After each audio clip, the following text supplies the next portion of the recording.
And hello, everyone, ladies and gentlemen, for season 2 of Aegis LOR Team League. I'm so excited to be here for the start of a new season. I'm Zero, and I'm here with Domcast to introduce you to this new and renovated season of LOR Aegis. How are you, Dom?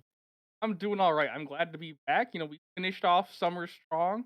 Now I'm glad to be starting in the fall with a brand new and a brand new expansion that hit not too long ago. So everything is fresh and a lot of new the finals of fun, amazing. Yeah, a lot of new cards, especially the ones from the latest expansion, have shaped the meta quite a bit. But that's not the only change that there is going to be in this tournament, because the format, at least for groups, also changed. Because, guys, this time around, we are not going to have 2 sets in one stream day, but 3 entire sets.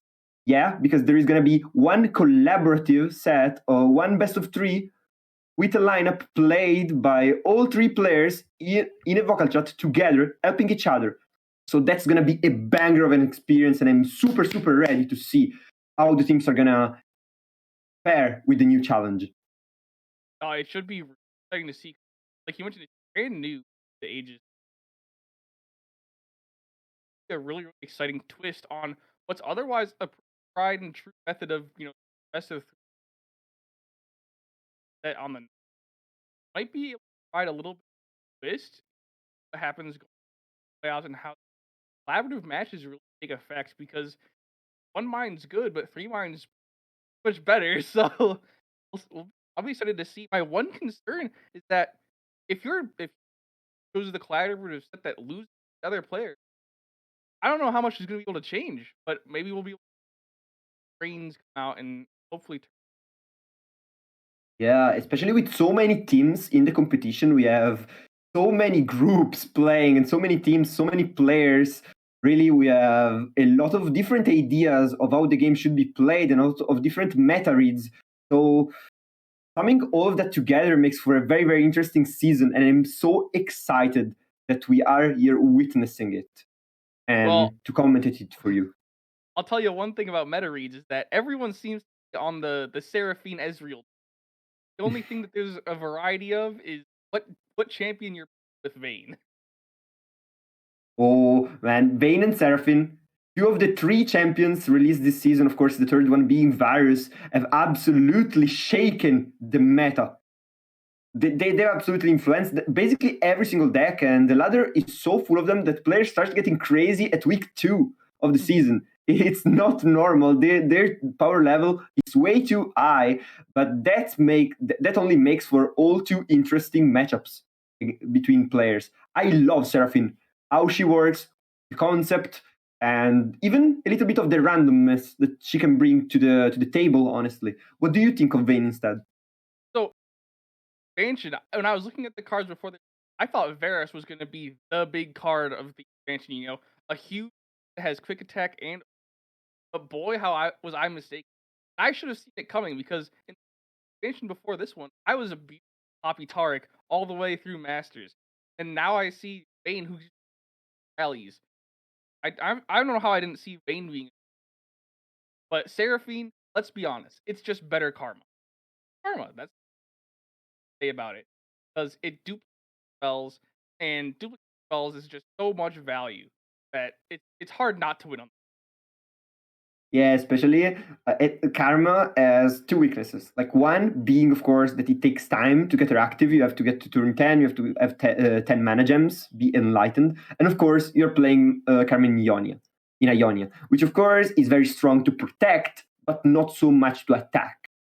Instead, Seraphine, we are seeing her all like very, very much played with Noxus and Ezreal. So 2 regions that are much more aggressive, much more paired for early aggression, dealing damage in early game, and then finishing with the classic Ezreal burst spell, execute turn 7, turn 8, turn 9 sometimes, but you're finishing the games much more quickly than any Karma deck could ever hope for. Yeah, and with the Ezreal changes not too long ago with how spell cards work in the logic of being played, Ezreal's damage comes out as soon as the card hits the board. So nothing you can try and avoid that with eye or have you. So Seraphine, like you said, like it's an instant find that Ezreal.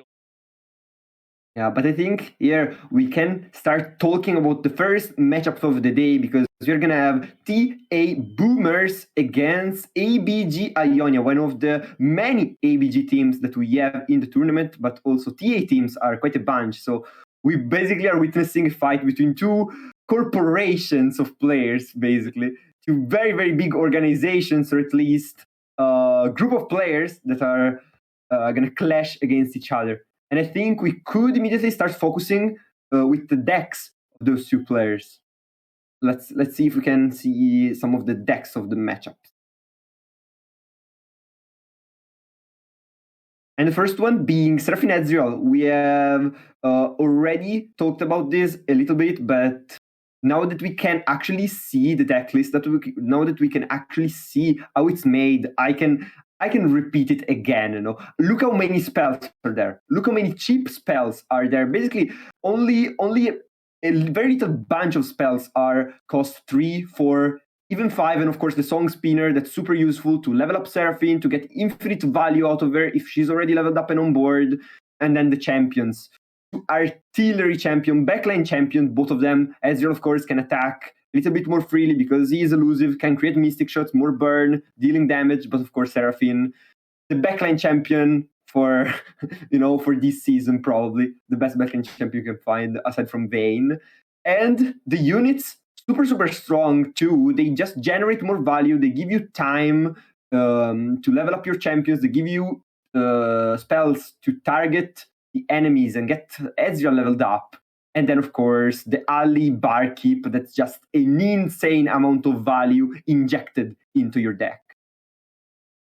One thing that we're a lot out in any deck is Ionian Hookmaster, card that came out the pre-expansion as Jack's follower, but that card has become a mainstay of any Noxus or Ionia deck, and we're seeing here just because of how much value it provides, giving you an equipment which hangs around in your hand no matter if the unit dies or not.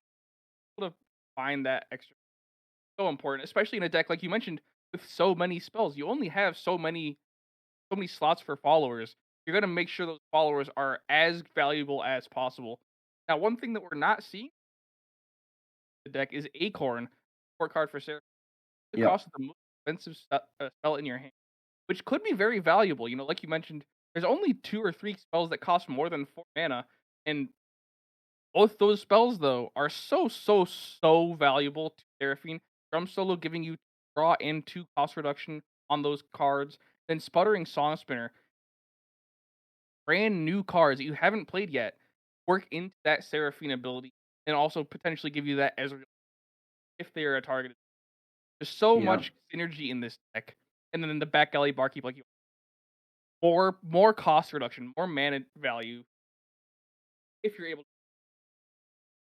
And it doesn't surprise me. Seraphine has seen play with some other champions, mainly Victor and Action, during the first few weeks after she was released. But of course, this deck looks absolutely nuts from the side of Sir Turmund and TA Boomers. I think we can also go and watch some decks, a deck from ABG Ionia lineups. Let's see what they have in store for us. Yeah.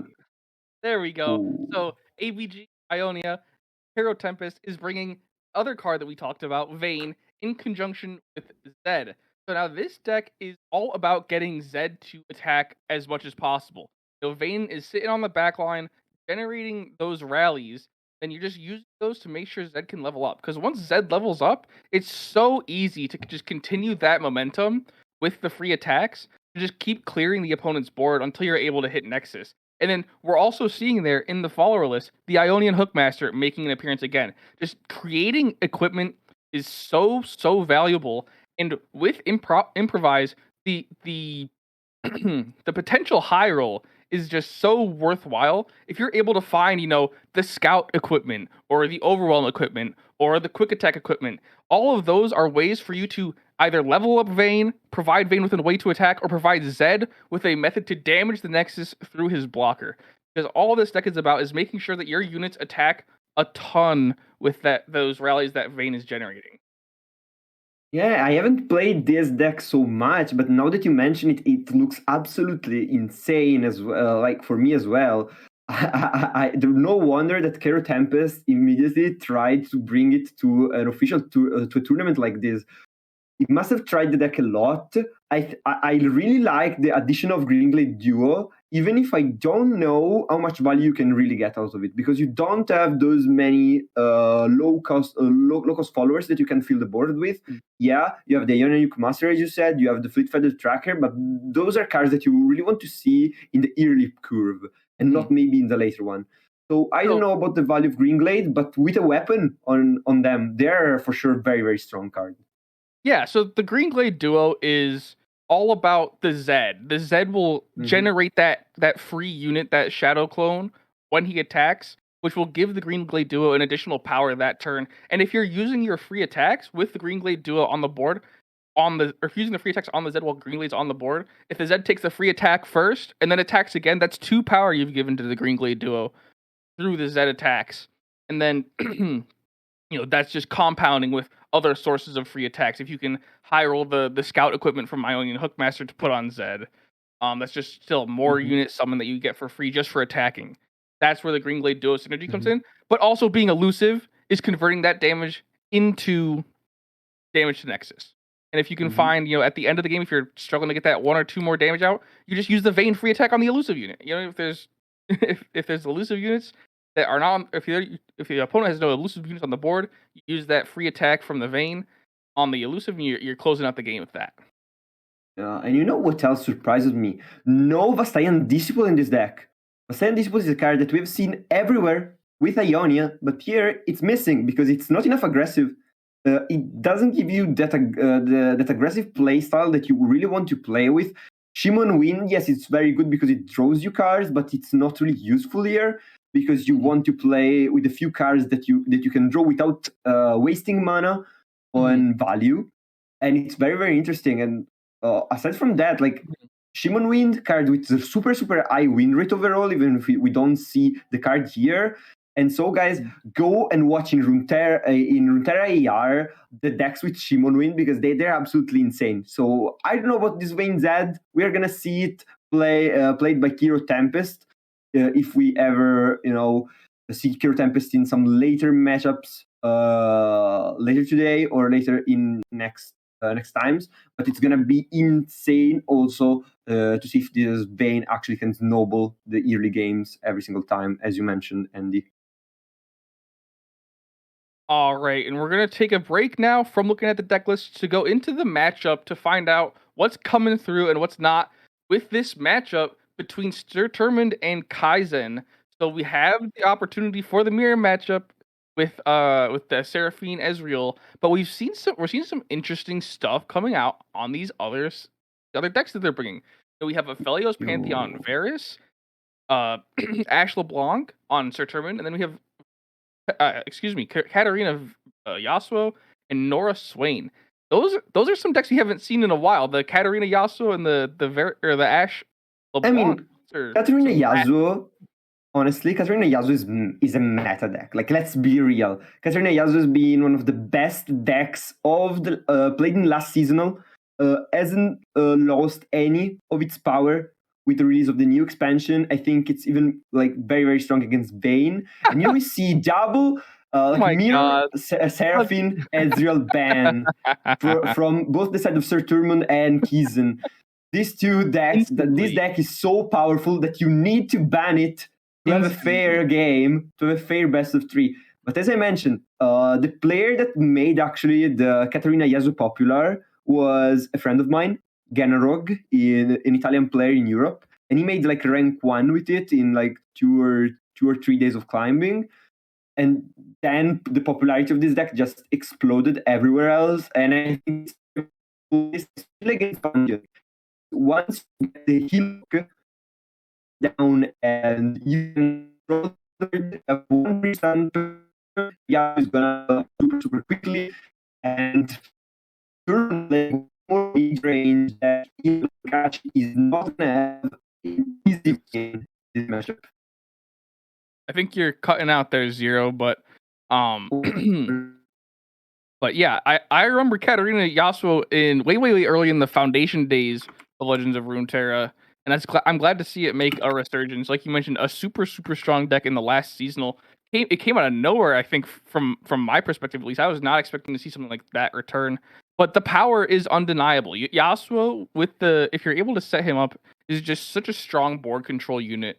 And on the opposite side of Sir Turmund, LeBlanc Ashe was a very popular deck when LeBlanc had initially came out, and I'm super interested how it plays out now into some of these other decks, like the LeBlanc Kettering. I think that would be a really difficult time for the LeBlanc Ashe, just because of the amount of stuns and control that can have.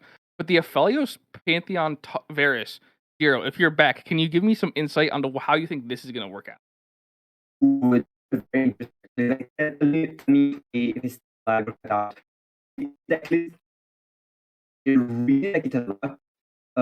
So it's if you play Varus Pantheon is an actual. What's happening?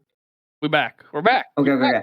Varus Pantheon is an actual meta deck list. Varus Pantheon, as Pepega showed, she's a very strong player.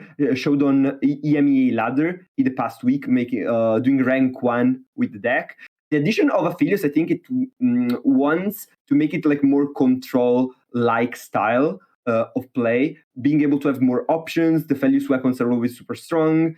Gives you the flexibility you might need to play in a tournament. And if Sir Turmund is fine with it, I say why not. The one thing I'm concerned about is the Nora Swain. I played a good amount of Nora Swain last expansion, and I just couldn't get it to really work for me. It always felt like there was not enough time from either the Nora to stay on the board to get the level up, or when Swain finally came out, it was too little too late. And into some of these decks like the Varus Pantheon Aphelios or the LeBlanc Ashe, it might be too fast for something like that to really get into its groove as you go into the first game, and it's going to be that Nora Swain into the Pantheon Aphelios Varus deck. Yeah, Nora Swain for Kizun.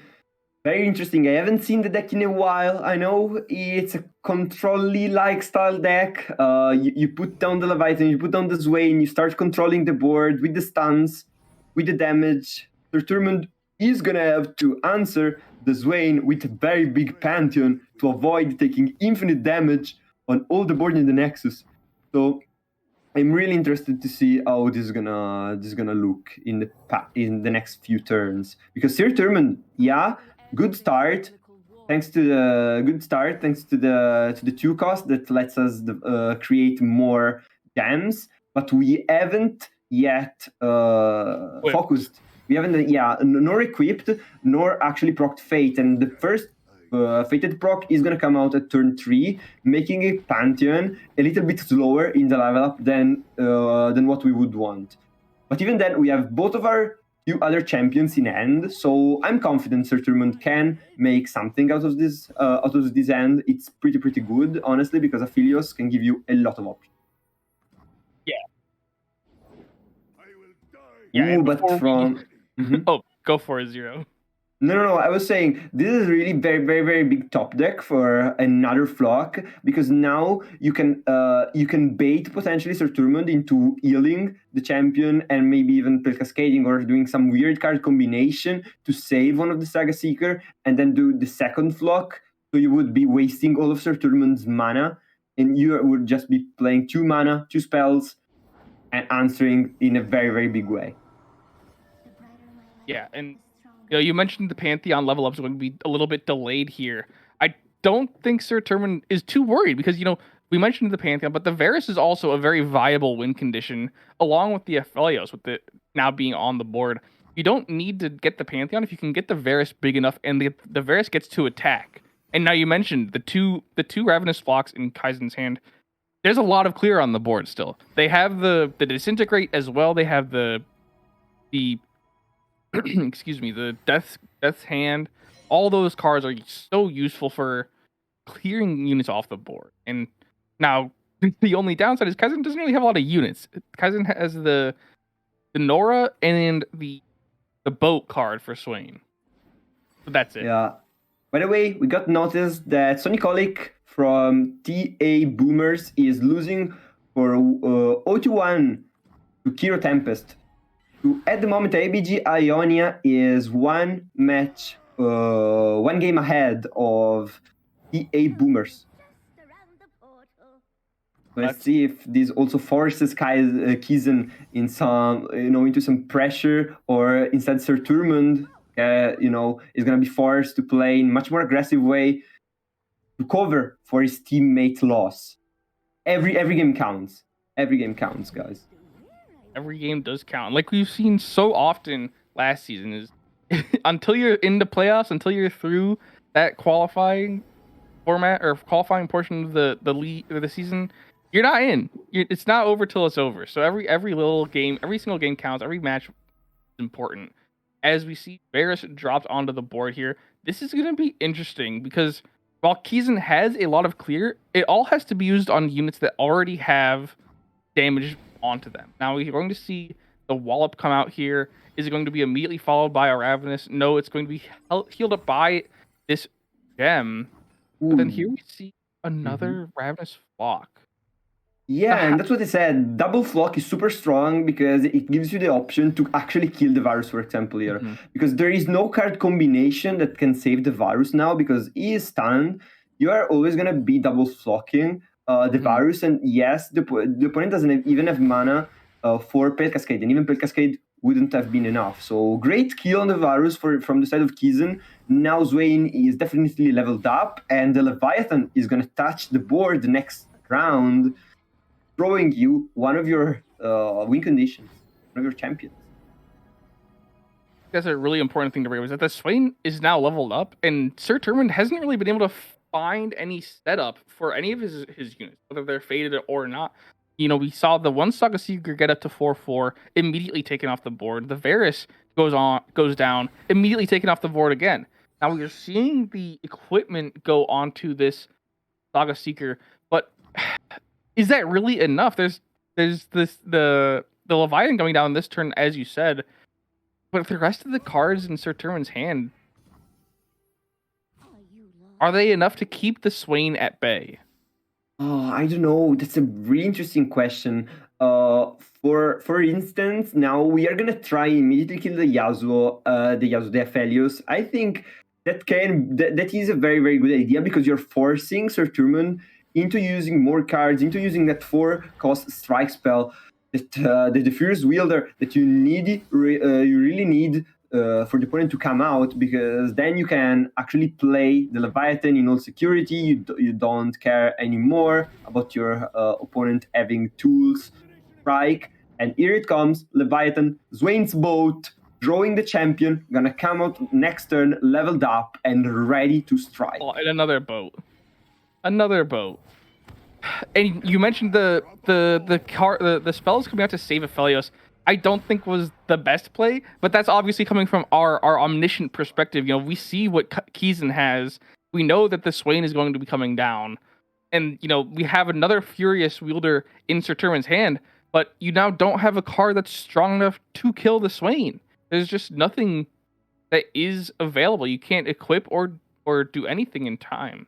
You could, let me think, Momentous Choice is not enough. No, Momentous Choice is not even enough, because even if you Momentous Choice plus Pale Cascade onto the Saga Seeker, you would only get to 6, right?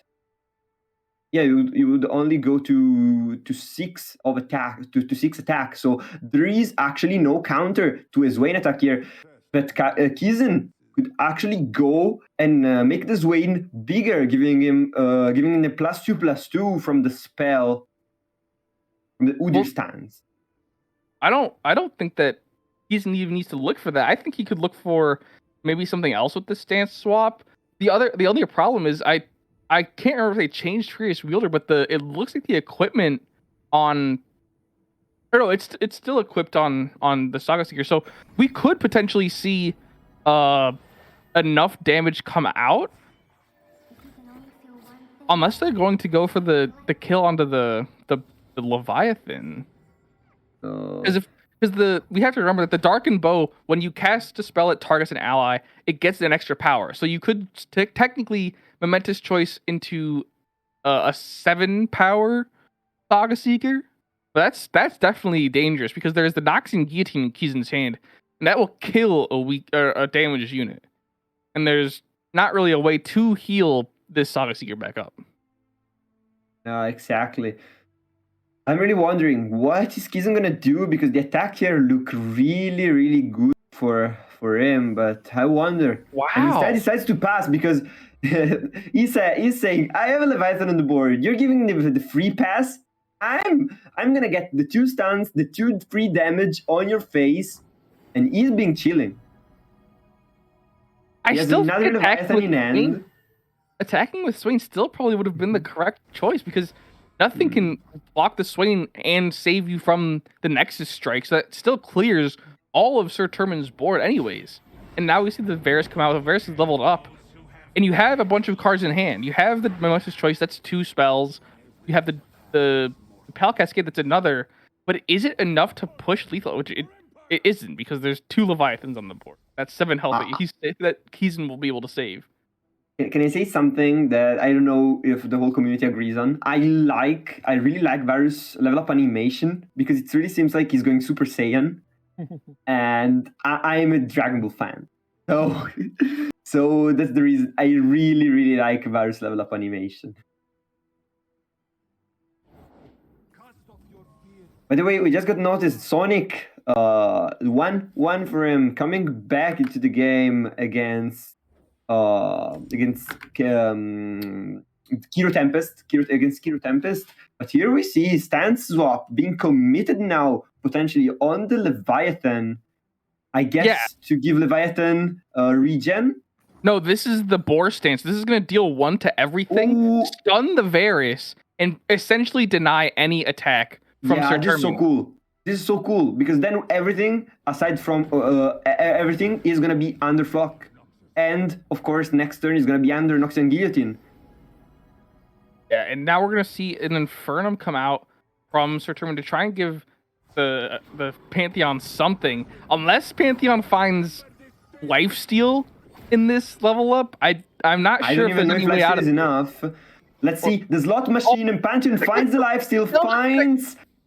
Oh my god, Pantheon finding also the Challenger quick attack combo. That could have been insane. And that is going to be insane because the Pale Cascade is going to save the champion. The Pale Cascade is going to save the the Celestial Warrior. And now the Swain is suddenly in trouble.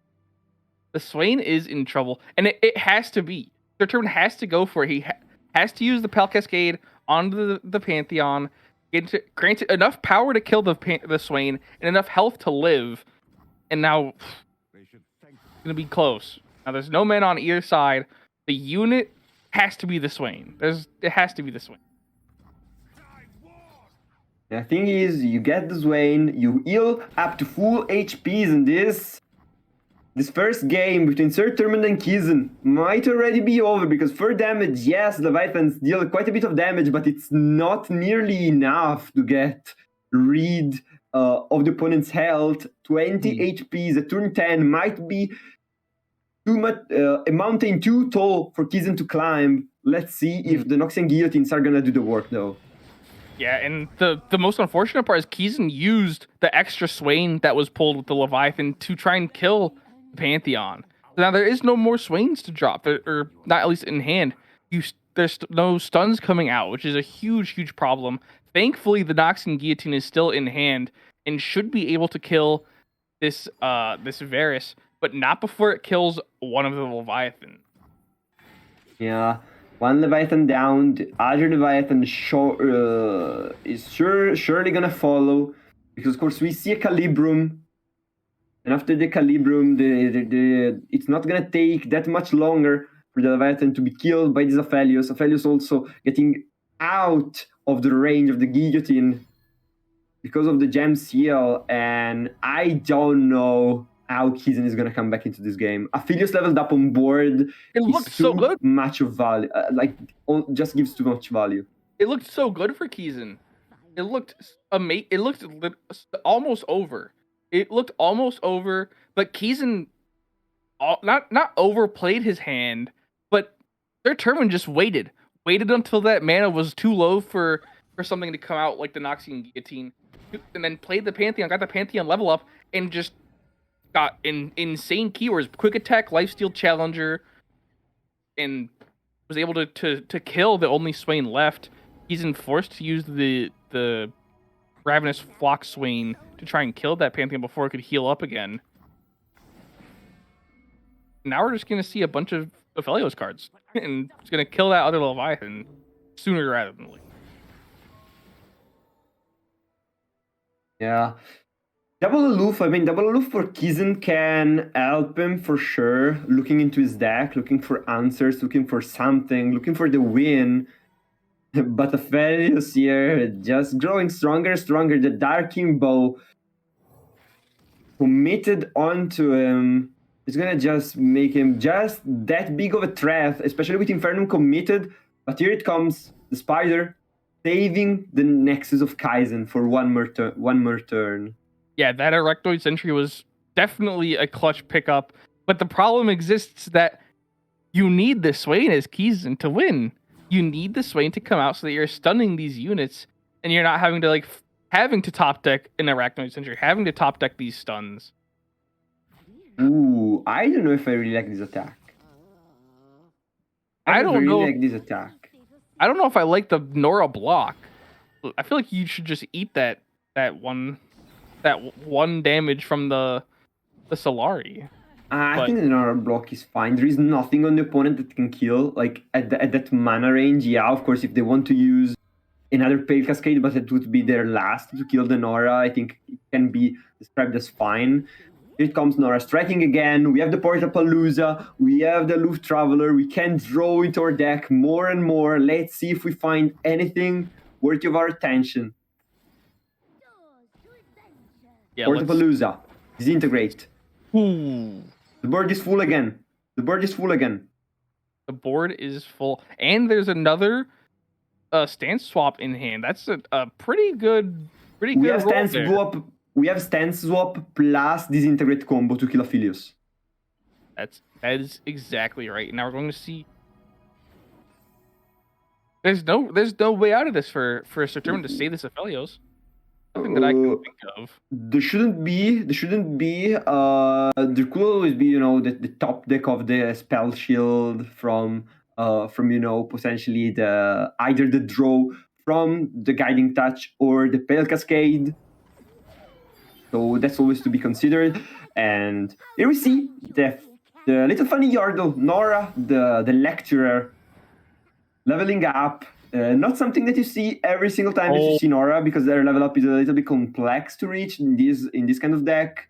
You usually use her to have some value, but not the main win condition of the deck usually. But really interesting to see. We also get the Trifarian. Man, Trifarian here can help us draw more and more. This is getting scarier and scarier. Whoa, no. So what we missed is the Aloof Travelers pulled a Heedless Resurrection and discarded it in the same turn. That means there's no Pantheon Revive. There's no Varus Revive. There's nothing that will bring these cards back to life. Heedless Resurrection, huge card for Sir Turman, would have been a game changer, but discarded. The Aloof Travelers discarded it. Ooh. Now we see the Harazi. This has to be... You have to go for the Disintegrate Pokestick right now on the Aphelios. The Harazi is just going to make too big of a problem. No, we're just gonna do it like this. The board stands, eating everything. Just to bait out to get the Spell Shield out of the Harazi. First thing first, you don't want Harazi spreading that Spell Shield to every unit they sport. I think it's very, very smart. Yeah, but now we're gonna see the Pokestick disintegrate. Yeah, no, that was definitely a smart play. I'm glad you brought that up, Zero, because I was not paying attention. I was worried that Sir Turman was just gonna go straight for the attack, just go straight for a Harazi turning one of these cards into a 7/7, and the Aphelios still being there to attack. But now Sir Turman noticed that the disintegrate comes out of hand, so should be able to heal effectively without concern. What are the odds that the other two spells are still more damage? It doesn't have healing, right? Never healing. Well, Switzerland has the gems in hand for Oh, the eating the champion, you mean? Okay, I was thinking eating the Nexus with Severum. I was thinking Severum because he's 11 HP, not too comfortable with his position. So I thought, okay, maybe he's referring to Severum. Portapalooza is gonna be played now. We are drawing into the third Leviathan. This can be the end game. This can be the end of the game potentially for Kizen. There is no more answer for Sir Turmund if the third Swain comes in. And we have two Swains in the deck because one of them we reshuffled it. Yes, that's correct. But the problem is that Sir Turmund, the Leviathan has to come out. But the issue is that can Sir Turmund find 18 damage next attack? And I think Sir Turmund can. So there's 3 gems. That's 3 power. There's 2 twin disciplines. That's 4 power. That's 7 power to give to the Aphelios.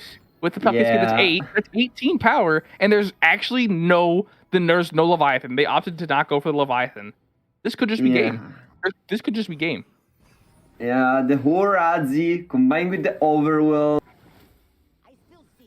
You have to feel that is just gonna be enough to shut down any hope for Sir Turmund to win. Let's see. It had to be a Infernum. You have to pick Infernum and go for the win here. And there's nothing that the Swain's here now, but there's nothing that can be done for Kizen. The Leviathan had to come out. The Leviathan had to come out because it just had to. There needed to be something on the board with a huge health pool to block. But now we just have 2 Harazis, Aphelios, and 1 other unit with lifesteal now on one of those Harazis. Yeah, I think we're gonna commit +2/+2 on Yara the Allseer or Wayne because you have to sacrifice both of them. In the end, that's gonna be what we are really gonna need to do. This is a very, very, very, very interesting situation for both of the players because we are really deep into the timer already in game 1. So as you can see, both players are playing with reduced time think. They're already negative time, 28 minutes left on the timer. And this is not gonna be super easy to handle for both of them in the next games. Because they're not gonna have that much time at their disposal anymore. They're gonna have to think faster and faster and faster. So now let's see what we stun. We actually managed to stun the Aphelios. So we might not be so dead after all. Let's see. Oh yeah, we're dead because we're giving everything. Yeah, we're super dead. Yeah, no, it's still just over, but it was a good try. Stunning the Aphelios, unfortunately, still isn't enough because of, the Harazis functioning effectively as the Mountain Sojourners, giving each other power and well, the Sojourners don't give you keywords. Yeah, definitely I was just thinking, maybe we can survive, but then I realized, wait, Horazi can. Oh, right. I'm immediately gonna come back as a person and not in the realm of Mordekaiser. I'm sorry, guys. I got lost. You mentioned it. That was a really long game. Both players have eaten into their timers by a huge amount. Almost half the time gone just on that one game. And that game on its own went so back and forth. We thought it was going to go one way, and then it was turned around to the other way, and then every single turn it was just, oh, who's gonna be able to close it out this time? Who's gonna be able to close it out this turn? Can they close it at this turn? Can they close it at this turn? And you're just waiting and waiting and waiting, and finally the double Harazi lifesteal overwhelm combo was able to close it out. Honestly, I think if Kizen wins this matchup, the best of 3 wins should be his, because the next one would be Katarina Yasuo into LeBlanc Cash, and I don't think that LeBlanc Cash has any chances to win against a deck like Katarina Yasuo. But this is gonna be the pivotal matchup, at least for me. We're gonna see if I'm right or if I'm wrong. Of course, there is always chances that players can turn the game, can turn a bad matchup into a very good one, depending on draw and skill. And Sir Turmund immediately developing Combat Cook can decide between Overwhelm or Fearsome Weapon. I like the Fearsome more, judging the board of Kizen. But Versi is going to be punished by the Noxians, by the Sentry, which is going to make impossible for the 3/3 to attack. And now we're going to take kind of a good trade here. think this is going to be pretty simple for Sir Tournament. I definitely like the LeBlanc playstyle. You know, going for huge attacks with big units. It should play fairly well into Keezen's deck because you know the units that Keezen is summoning are all very very weak units that are just there to chump block essentially, while Nora gets the level up. Or you can get the Swain onto the board and start doing some huge spell damage. Who are you calling weak? Hey, Look at bombs, 2 damage to enemies. Suddenly LeBlanc is under threat of being immediately eliminated, killed as soon as she touches the board, executed. Yeah, and she will survive, but not for long. Until the flock comes out, and then the flock kills. You know, it definitely was possible to be there. You know, what we could have saw was maybe well, maybe not. Well, no. Well, I'm trying to think. Would Fury of the North have saved the LeBlanc? You know, using that 3 sisters to get into that spell. I mean, we would have needed 4 mana. I mean, yeah, that's a very interesting question. Sir Sherman had enough mana for either the Troll Chant or the Fury of the North, but not both. But I don't think Fury of the North would have saved either way. But it doesn't matter. There's another LeBlanc in Sir Chant now. Like, the first one can go because I just got another one. I don't really care. Trifarian Assessor, of course, the main engine of this kind of decks, of this kind of big mid-ranges that like to have 5+ attack power unit. And so Trifarian can just refill your hand whenever you want. And so now, if you play another one, she would draw actually 2 more cards. So very, very, very strong engine, draw engine for the deck. Yeah, and if we see the LeBlanc come out first, you'll get 3 cards for the Trifarian. But before then, we're gonna see the Nora attack, the Brittle Steel coming out. Ooh. A very very effective Frostbite card for decks with weaker units. But now we're gonna see the LeBlanc come out. There's no, but I'm telling you that is kind of fear because Sir Turmund has realized he can't let Nora attack anymore. He can't let Nora put more portals into the deck anymore. That would have been way too much power for the side of Keezen in the deck. And so he decides to Brittle Steel the Nora and just call it a day. That's interesting. I would have thought that you'd see the group shot into Ravenous Count to kill the LeBlanc, but maybe we're more afraid of the Ash that's coming out this turn. Yeah, definitely the Ash, as we see the Arachnoid Sentry being used to stun. Ash getting no free Frostbites this round. I mean, you know, Ash, like LeBlanc, you can always champ block her. Ash, it's a real problem if she levels up, if she starts putting down those arrows, saying that you cannot block with anything that's 0 attack. That's really that's a real problem when she starts, you know, snowballing like that. And what I really like here, Keezen trying to trade as much as he can of his board because, of course, he's hoping to refill stuff with portals. But the LeBlanc, she's gonna level up, and the reputation in the end of Sir Turmund is gonna, of course, be activated. Yeah, and we're seeing the Fury of the North here. So now there's not even any trade for Keezen.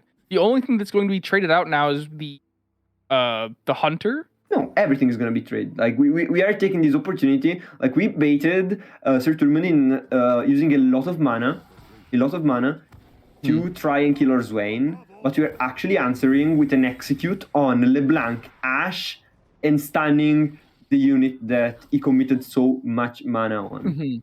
So I think that's actually a pretty big development for Keezen.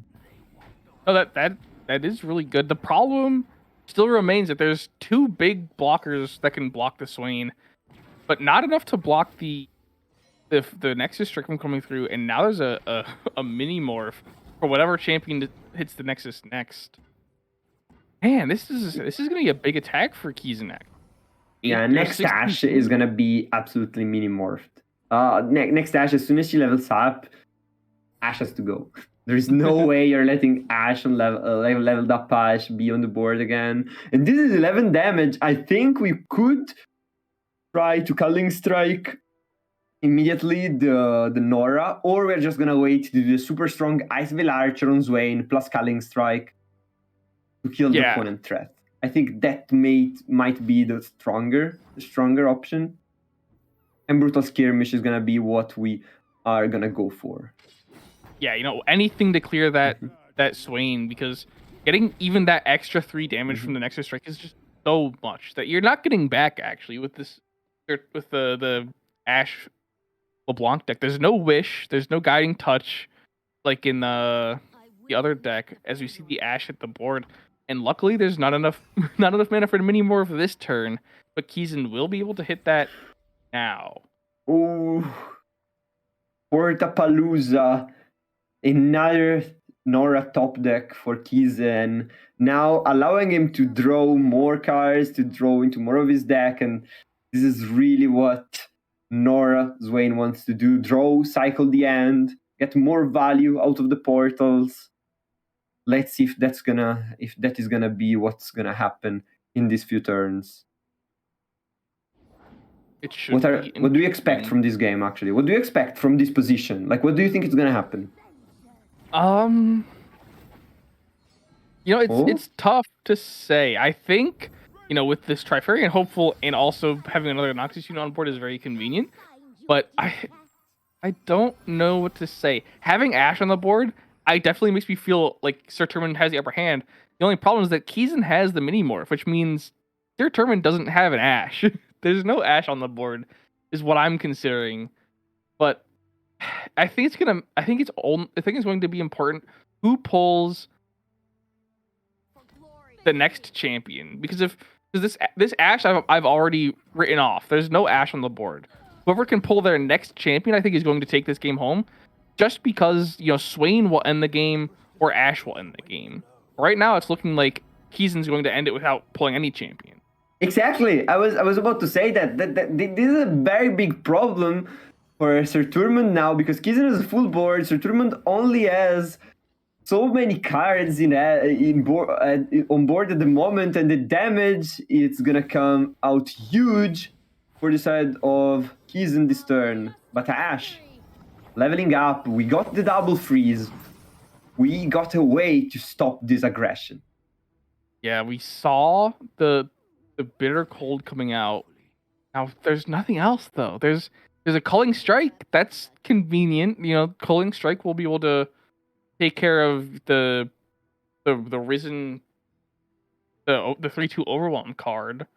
That's it. And there's thankfully no way to. Oh wait, there is 3 damage. I mean, 3 damage are not enough. Basically, that's gonna bring Sir Turman to 1 HP potentially. Which of course is under Pokestick. Let's remember, guys, Keezen runs that end Pokestick is a Swain deck.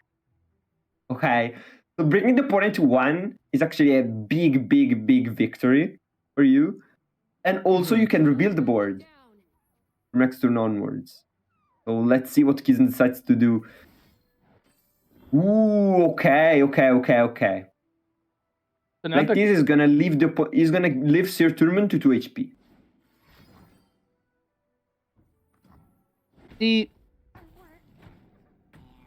I feel like Keezen should have seen that coming and used it on a unit that wouldn't just die, but I think it's kind of fine for them. I mean, we have shown that he has Portapalooza, he can draw more. Next turn, if anything happens, he has an 8/10 Leviathan thanks to the Xeno Researcher. So this is gonna be a pretty big wall for Sir Turman to go over, especially since we're gonna be able to kill immediately to immediately obliterate the Ash as soon as we get the action. So there is not gonna be lethal for Sir Turman. There is not gonna be any danger for Keezen. Wow, and then the pass back into Sir Turman. Yeah, I mean, Keezen knows. He doesn't have to fear anything.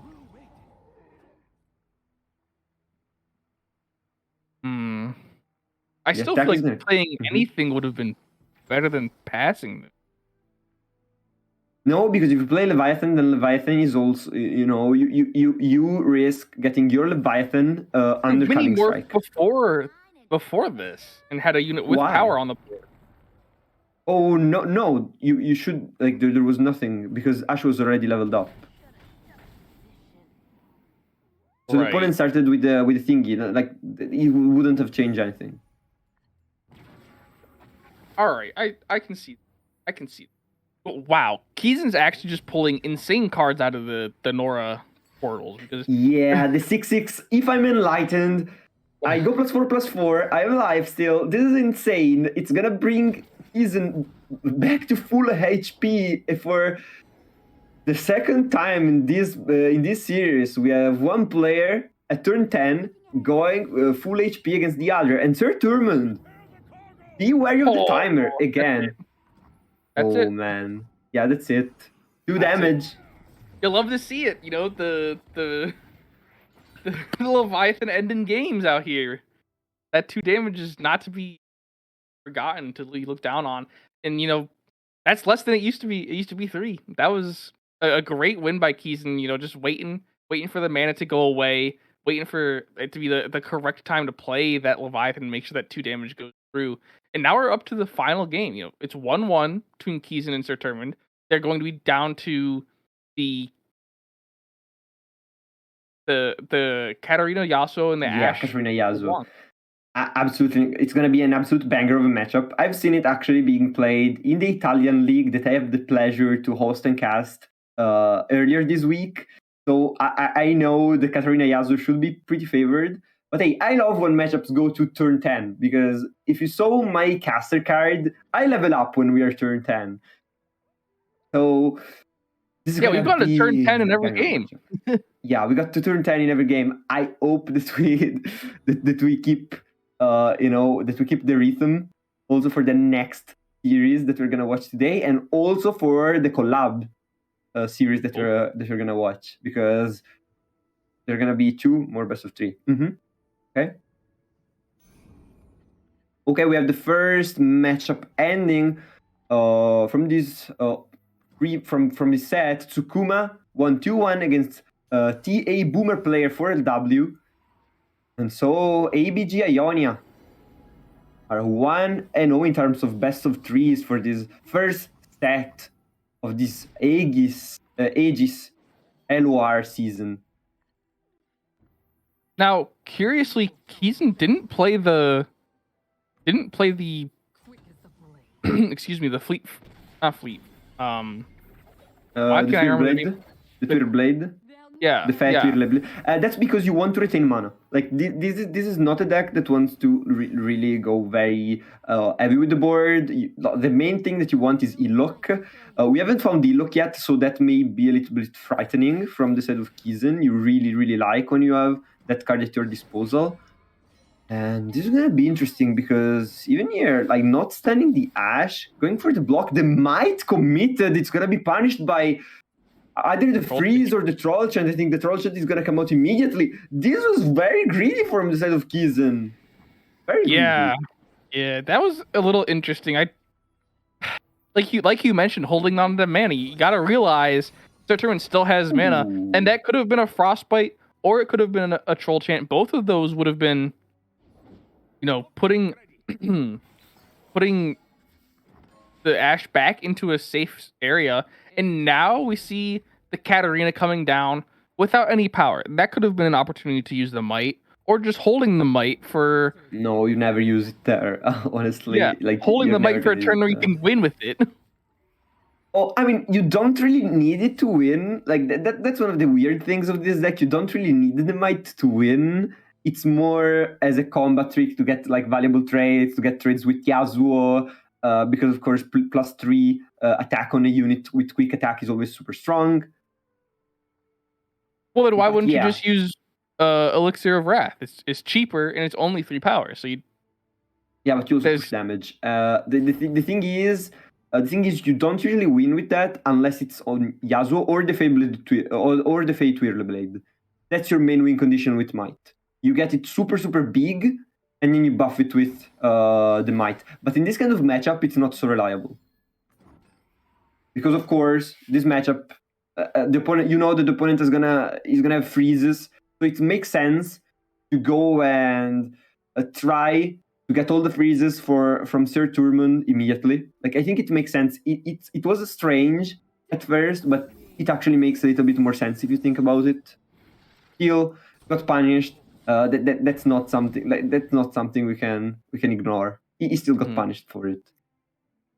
Yeah, and now we see both blade twirlers on the one on the board at least, and one still in hand. But there's no Katarina to generate the free recall buff. So we're going to be doing a bit of wondering about what's going to go on here. Ooh, the quick attack equipment being used onto the Ashe. There is the 4-cost Noxus card that stuns 2, as well as the recall. But yeah, this is just, it looks unwinnable, and Kizun doesn't even want to bother playing it out. Kizun didn't see basically anything. I caster coursed them. Honestly, this was my fault. I take full responsibility for it. I'm sorry, Kizun. I shouldn't have said that, but honestly, didn't see anything. That was a pretty bad series of draw from the side of Kizun, and a very good start from the side of Sir Turmund. Of course, both players are super skilled and super strong. So if any one of them has an advantage, they can snowball with it into the mid game in a way that makes the game unwinnable for the opponent. So GG for Sir Turmund, winning this series 2-1 for TA Boomers against IBG Ionia. So we are, at least for best of 3, one series 1 for TA Boomers 2-1, and one series 1 for ABG Ionia for 2-1. So I'm really interested to know what Kiro Tempest and the last ABG Ionia player, Sonicolic. Sonicolic? And Sonicolic, the last TA Boomers player, did. And we are going to be updated on that very soon. Now, one thing to bring up, though, is that Kizun is the collaborative deck list for Always Be Gaming. That is the deck list that all three of them are going to be playing. And now, is there something to be worried about looking at TA Boomers? TA Boomers is running a totally different deck list, which is good. But you're coming off play against TA Boomers for collaborative this week. Because it's like last time. They play one set against Team 1. They play second set against Team 2. And they play the collaborative set against Team 3. Okay. So, all right. I guess I was confused. I apologize. And Solik actually won, we got told just now. So TA Boomers actually winning 2 series 2-1 this first set against ABG Ionia. So really interesting to see TA Boomers already starting with the right foot. ABG Ionia, unlucky because all the wins for TA Boomers were 2-1s.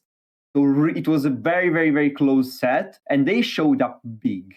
But of course, their opponent maybe had the better read of the meta, maybe just better draws, but they pulled it off in the end, and they won their first set into this season of Aegis LOR League. So really excited to see what we have in store for the next set of today.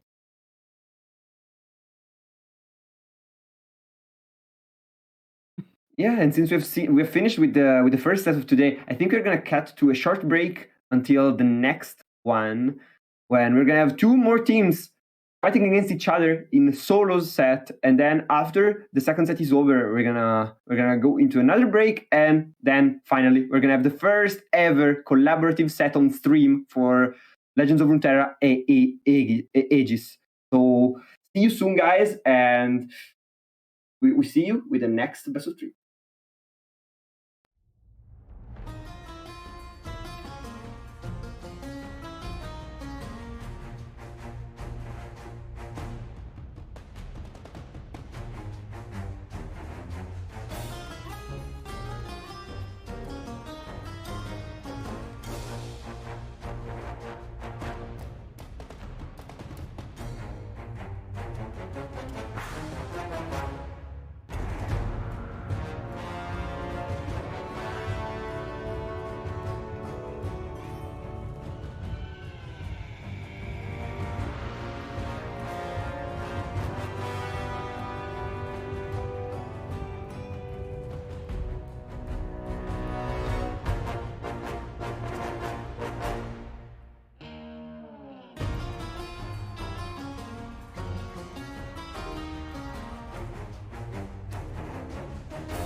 And And we're welcome back. back.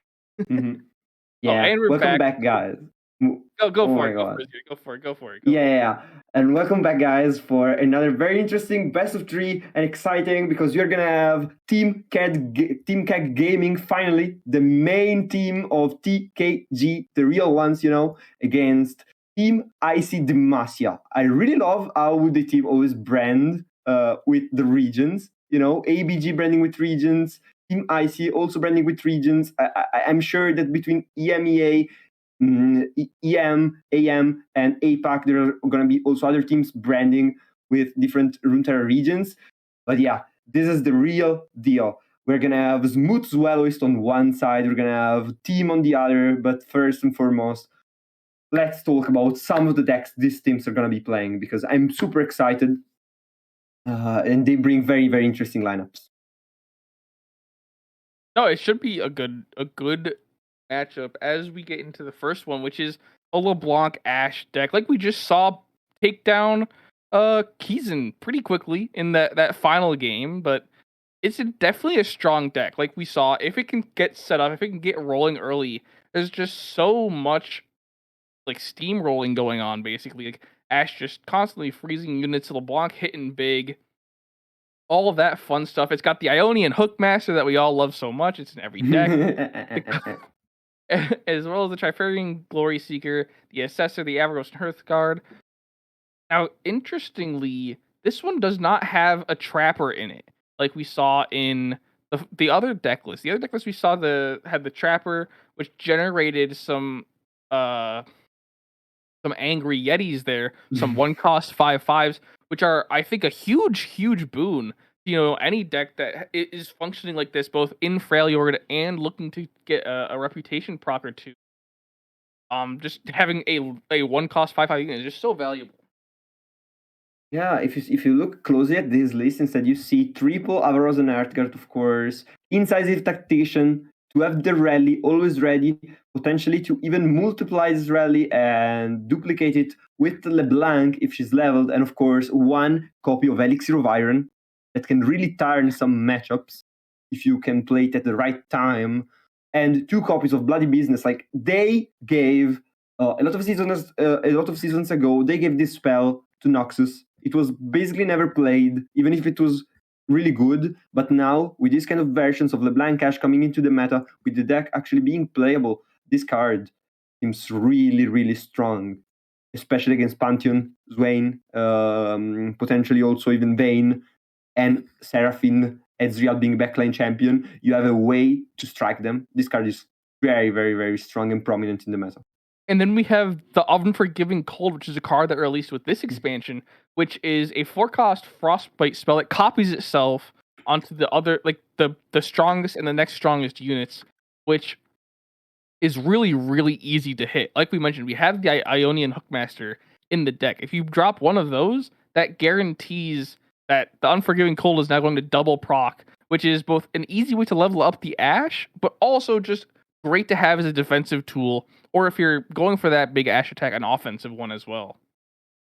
Yeah, and also if we look at the other deck list, this time for Team IC Demacia, we see that even if the team is named IC, so should play Freljord, we are watching a very, very, very aggro kind of deck, thanks to the Runeterra AR deck loading screen, where you can see decks, you can see the stats, the number of rare, epic cards, champion cards that you play in the deck. It's really, really useful to also gauge your collection.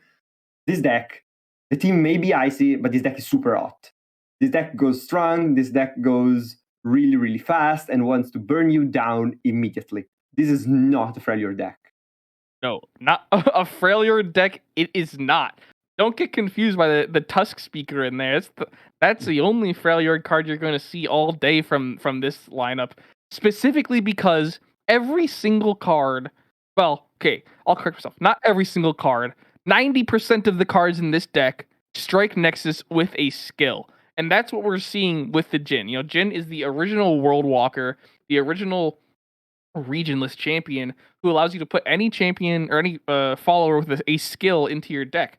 And that's where we see a combination of all of these cards that everyone hates so much, like Crackshot Corsair, Legion of Saboteur, Boom Crew Rookie, Imperial Demolitionist, all those Tusk Speaker, all of those cards, 2 costs below, deals spell damage to your Nexus. And then we have Rubin Zoo, what monster have you created? how could we do this? How could we let this happen to us? We're smarter than this. And then we Okay. see, just for the fun of it, two spells, Noxian Fervor and Decimate, both of those doing spell damage to your Nexus. This deck is all about just burn. This is burn personified. Now Decimate being nerfed, we can say that it's a little bit more fair because now he's at 6 mana.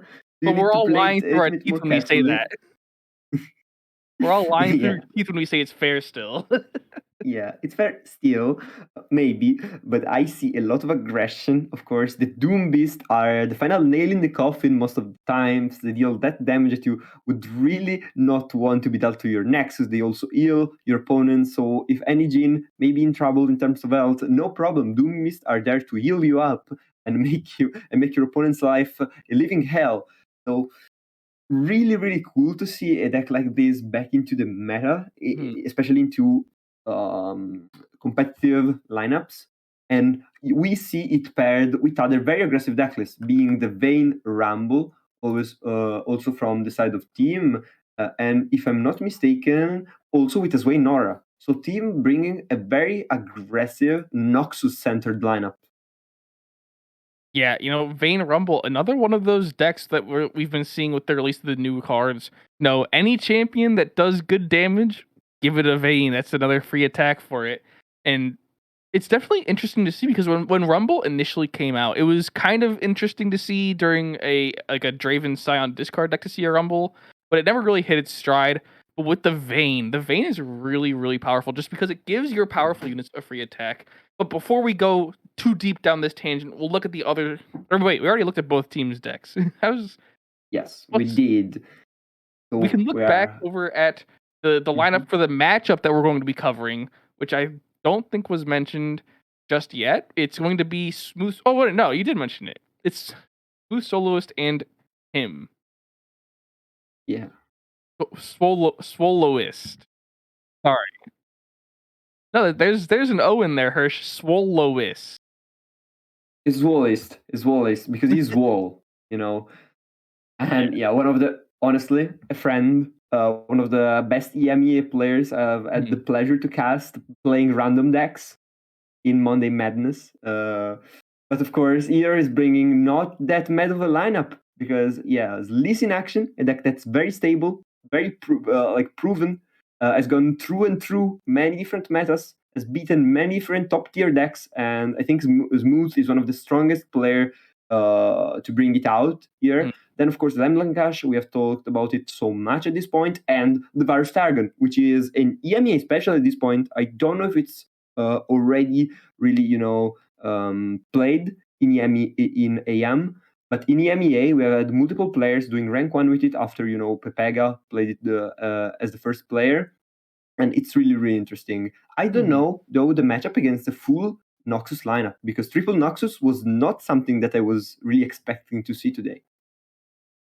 Yeah, it's definitely something. And maybe it's along the same line of, picking, since given the format that we have as a league is, if you have 3 of the same types of decks where, you have a Noxus burn deck with the Engine, you have a Noxus like kind of rushdown deck with the Rumble, and then you have whatever you want to call Swain Nora. But all 3 of those decks should be able to have favorable matchups into the same favorable matchups, which if you can find a deck list on the opponent's side that has weak matchups to all 3 of those decks, it makes it a really, really easy win, a really, really easy choice to make in terms of who you're sending Tim's 3 Noxus decks against. Yeah, the real question remains what bands are the player going for? And that being said, I think Vayne with Rumble, that's one of the best pairings that I've seen, especially in terms of fun. Because when I think of Vayne, usually think, oh, cringe. Or sorry, Vayne players out there. But for example, like as soon as I saw Vayne, I thought, oh no, with Pantheon, oh no, we know that it's gonna be super strong.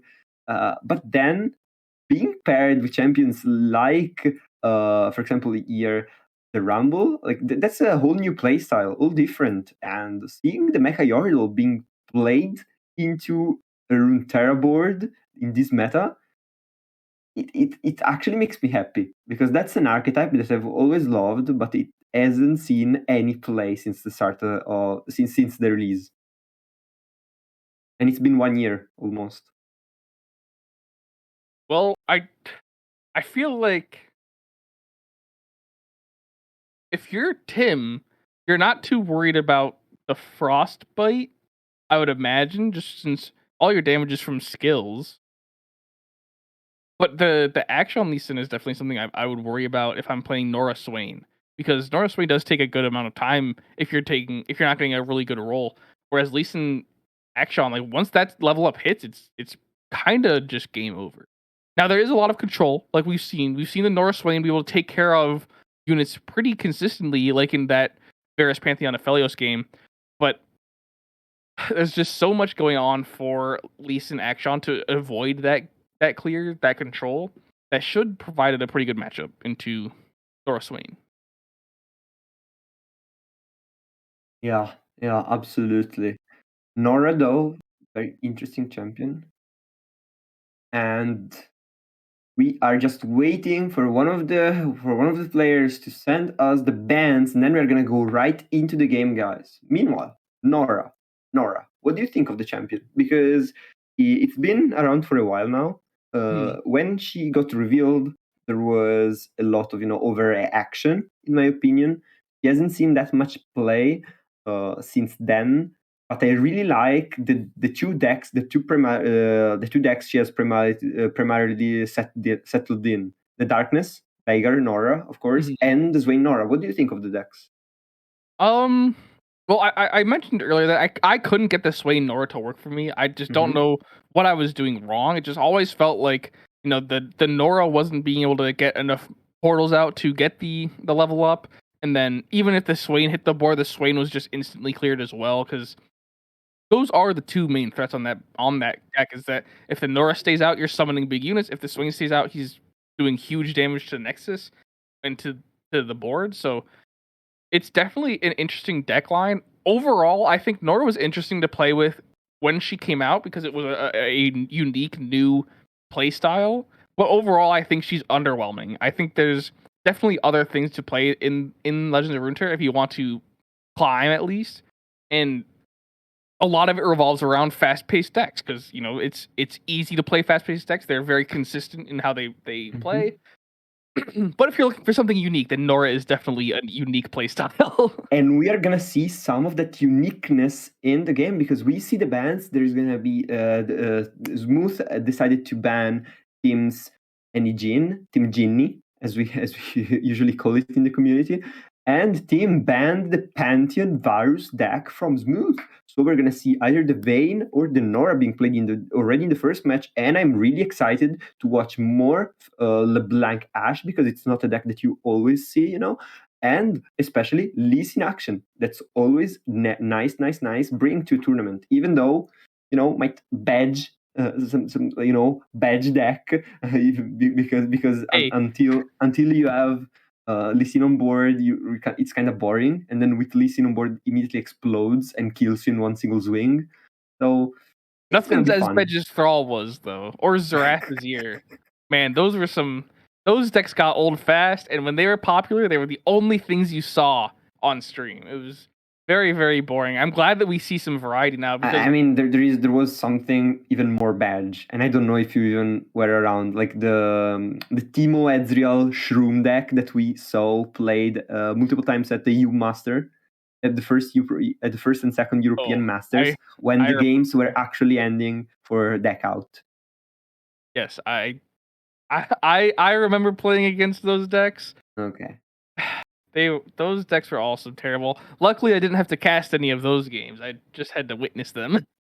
Oh, I had But to cast for the Italian stream one of those. It wasn't that big, that good of a moment for me, honestly, especially at the end, because we were really tired, but we didn't get a break. But no that being breaks. said, yeah. But that being said, we are going straight into the first match. Finally, Team versus Smooth. It's gonna be Eimer, Swain Nora versus Lee Sin Akshan. And there's your Vestian Disciple straight off the bat, getting some early draw if needed. Now, the other thing we see is the Ionian Hookmaster. That's there. And what you're looking for with this Ionian Hookmaster, it has to be the Fisher, the Fisher Whack. Excuse The me. Fisher Whack, yeah, it's so strong. And it's no Fisher Whack is Fisher so Whack. strong. No. Fisher Whack. Getting immediately the overwhelm, that means not relying on the Absolver to win the game. Of course, we have the Absolver in N2, and in this kind of deck, it's not that difficult to get an Absolver because you're drawing so much into your deck. And nice, Swain already, Lee Sin already in our end for Smooth, and Swain already in our end for Team. So this is going to be an interesting and exciting game. Thing is, Smooth Swallowist usually should have wanted the action immediately on turn 2 to stack the landmark to at least get it on the board. Instead, hasn't seen the 2-cost champion, and so now is a little bit slower than should have been. Yeah, now the unfortunate thing for Tim is no Nora, but having the Swain is definitely nice so that you can start that card off earlier than usual. But what I want to bring up is Smooth has the spinning glaive in hand, a new equipment with this expansion, 3 cost, but it creates lucky finds in hand on strike. Yeah. Such a high value card to have. And you mentioned having Akshan would have been nice for Smooth, but having Akshan and the spinning glaive would have been so good, just generating so many free lucky finds with the quick attack.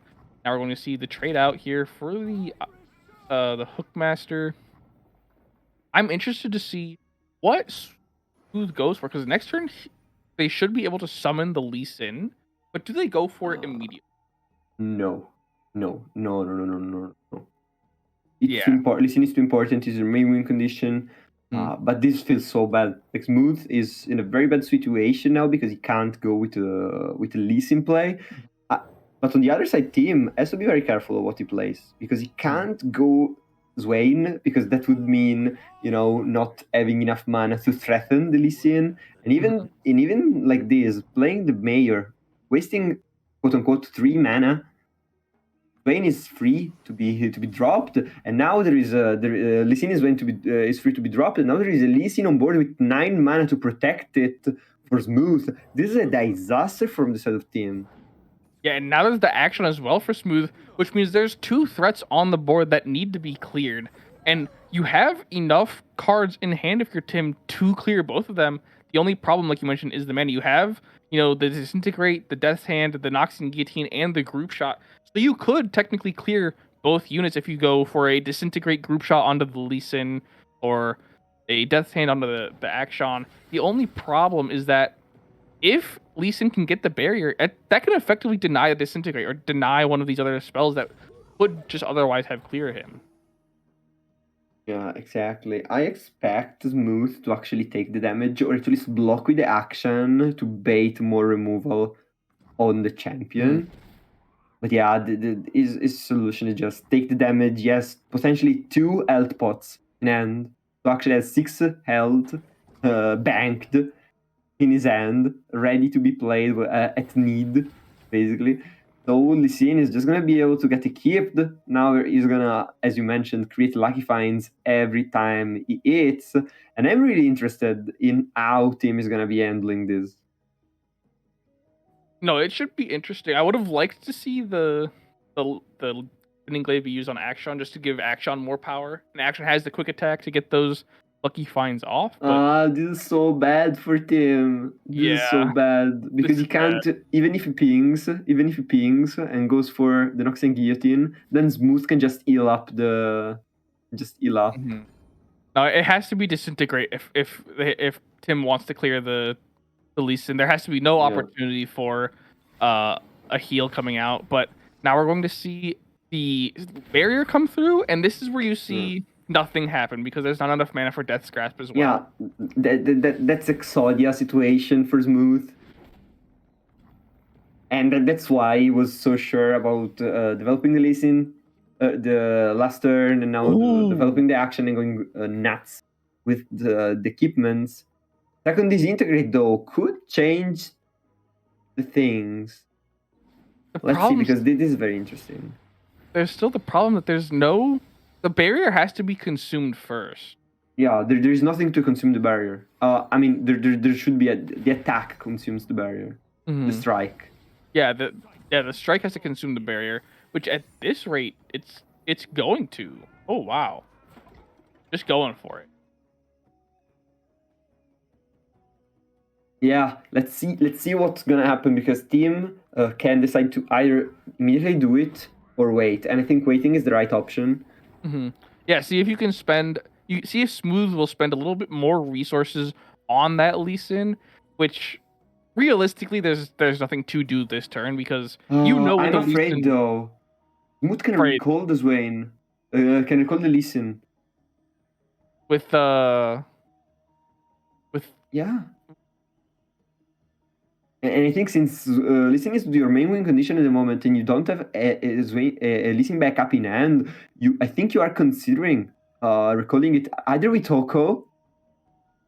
Yeah, you have to be considering recalling it with Toko. Ooh, what do you think? I I feel think like since that's your only win condition at the moment, because you're gonna have a potential. You're gonna have the Unworthy Soul works too. I thought Unworthy Soul only worked on enemies only. well, But this is a very strong play. Yeah. it's a unit or landmark, but it's something you want to use on enemies because it destroys the equipment or the attached unit. It doesn't matter. Here is so strong. Here it was so strong. You don't care. You know your opponent is not gonna have any meaningful equipment. For now, because he didn't play the Ook Master when he had the chance.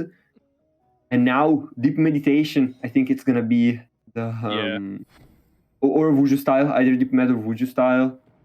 And it's gonna be the Deep Med. Lee Sin is gonna come out again next turn. There's not gonna be anything to stop him with. Yeah, And this might very well be Smooth in did few an amazing turns. job. Mhm. Amazing job keeping the Lee Sin alive. Yeah. You know, the Unworthy Soul pull was really, really good because it saved Smooth from having to use the spare Hellstones, but it honestly doesn't matter at this point. Smooth is so clean. The Action could die here and it wouldn't matter. And which honestly might happen because if you're Tim, you're gonna want these units gone. And another man, Smooth is so clean with his play. Smooth is super, super, super clean. I'm really enjoying the way he's playing this game. He could go for Spell Shield here, and yeah, Spell Shield is gonna be the keyword that he opts to go for. So now Tim, if he even wants to clear the action, not even the Lee Sin, but just the action, just a secondary champion, he has to commit both of his spells. And he's not gonna, and I don't think he wants to. And this should just be it. Like you should be able to. In a few turns. It's not going to be immediate. I think Smooth probably wants to go for it now because he has a lot of mana. He can go for it with +2/+2. He can go for +2/+2 spell shield onto the Swain, or the Lee Sin. I'm always saying Lee Sin, Swain instead of Lee Sin. It annoys me. I'm sorry, guys. But yeah, this should be it. Yeah, and I was going to mention, I think you Sonic Wave the action here just so you have threat onto the Swain. And this could potentially force out both of the, well, at least both of the Routus Fox or the Routus Fox and Noxian Fervor to kill this action because you want to save your Swain. Ideally, you save the Ravenous Flock that is the Swain. And yeah, here we're gonna see both spells be used. One to take the spell shield away, one to to kill the Action. But there's the Noblify in hand. The Noblify is going to get rid of either of these spells. It doesn't necessarily matter. But now you have the extra Ravenous Flock. And does it matter enough to you to kill the Action to save this Swain to lose the option of having an extra Swain in hand? I think no. I think we're gonna have to look for more cards first, and the top deck, flop top deck. It doesn't really matter in the end because yeah, it's gonna force one more deny, and I don't even know if Smooth wants to go for the deny. It's very interesting. Care. You have the Lee Sin, you have the spells in hand. You might as well. I think you want to kill the. Yeah, I think you want to kill the Swain though. Yeah, you're right. I think you're right. And if you strike, you just pop now potentially the landmark. I don't know if that's a good thing, but probably it is. Let's see. Double Absolver is gonna be committed, forcing the third Swain out. Wow. And not even that is gonna be enough. But there's an extra Not even Ravenous third Flock. Swain. There's another Ravenous Flock. This is still... There's Yeah. too much mana spent, so there's no deny. There is no deny. I wonder. There is no way. Oh, Yeah, there is a way we save it. Tellstone. I forgot about the Tellstone. This is just gonna heal Yeah. him up. So there's no Exactly. Ravenous Flocks going out. Yeah, this was what I was thinking about. Ravenous Flock here was so strong. Using triple though was a little bit too much of an overcommitment. You lose 2 Swains in the process, so there's only gonna be 1 Swain left in the whole deck for team. And now Shield of the Sentinel is gonna be played. We have giant champions that are gonna come out from next turn on the board. What we have to be wary though is the potential open attack for team and the damage that team can bring to the table before the Lee Sin is gonna strike. That's all that matters. Is it enough? Is it enough? Ooh, Vision! Actually, Vision here is so good. Vision? Yeah. Vision might be actually worthwhile. I was going to mention maybe the weapon hilt to give a unit overwhelm, but no, it doesn't matter because Action's going to be the only potential blocker. The Action and the Eye of the Dragon will be the only blockers, and none of your units will overwhelm either of those. So you might as well get the Vision. Ooh, there's gonna be 4 attackers against 2 blockers. But it's not enough damage. It's not enough damage. At best, it's gonna be 5 damage to the Nexus from the side of team. And Arachnoid Sentry is gonna come out. This is gonna help. 5 damage is gonna become 8 No, this is lethal? Wait. There's still a turn for Swallowers to... Ooh, deny. No, wait, this is... Oh, no, okay. With deny, it's not lethal anymore. We can... Now Smooth can play the Eye of the Dragon. Yeah. But that still might not be enough. You can discard and then scout attack and then attack again? Maybe that's not worthwhile just to push... No, it's not. Still not lethal though. No. Like that way would have been a very strong attack. I think it would have been actually very close to lethal. Still one off, even if the deny wasn't coming out. Would have still been, I think, one off. But super strong play from Smooth here, keeping himself alive, and now the game is gonna be over. No way to come back for team, and it's gonna go down 1-0 against Moosewellis, against the European player showing off European mechanics with Lee Sin. Been opting to play the Lee Sin. I think you could have just gone for the kill with the 2 spare Absolvers, but there is no Decimate in the deck of team. There is no threat. Yes, team only has 1 card, and with 1 card there is no way he deals 4 damage. Mm-hmm. So, like, this is actually the best way to play super safe and be absolutely 100% sure that you are getting lethal. Well, now the Lee Sin's going to do, 20 damage just on its own. I mean, this is showing off for us. Yeah, and now we're gonna PM a little bit with all of our spells for Smooth, and then take the win after what looked like a very, very close match. There was the opportunity. It looked close, like too close for comfort almost, if you're Smooth, for a little bit there. But he was able to find the opportune time to play the Lee Sin and just push for the win. Yeah, love the Smooth played. Super clean. He knew everything. Like, he was playing around every single possibility. He had perfect end state and perfect read of his opponent's hand to counter every single removal from the Swain Nora deck. But now he is gonna have to go against this same Swain Nora with a very different style of deck list, with a very much more mid-range deck that can actually suffer from the Swain Nora. And you mentioned perfect read. There was Smooth definitely played Tim in baiting out all of the Ravenous Flocks just to heal up Action to not take damage from any of them. which I think really just won the game for Smooth. There was no real coming back from that. Yeah, and honestly, it also speaks volumes about the player because he knows exactly how his opponent's deck works, and he knows exactly what he would do if he was in Tim's spot, and so we can bait perfectly Tim's plays. But Tim, whoa, Wow. Green Glade Duo is gonna be drawn from the Portal Lottery. Hit him with the Rost emote for that one. Ooh, and you can also play Protoporo this turn. This is getting very scary. Already 4 damage just from an elusive. Or would Weapon Master not be better? The Wandering Shepherd, getting that equipment out, buffing up whatever unit you do have on the board. It depends because you cannot play it this turn. Yeah, you want to take you wanted to play for all the damage you could have this turn. So I like this Protoporo play because it's also trading against anything on a smooth side and as impact, so it's 1 damage at least guaranteed. So I really like the Poro pickup.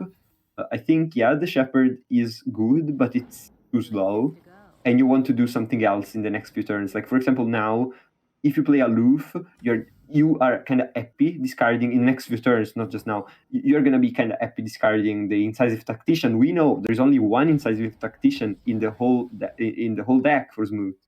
Mm-hmm. Yeah, if you can find that for Tim, that's definitely going to be a feel-good moment.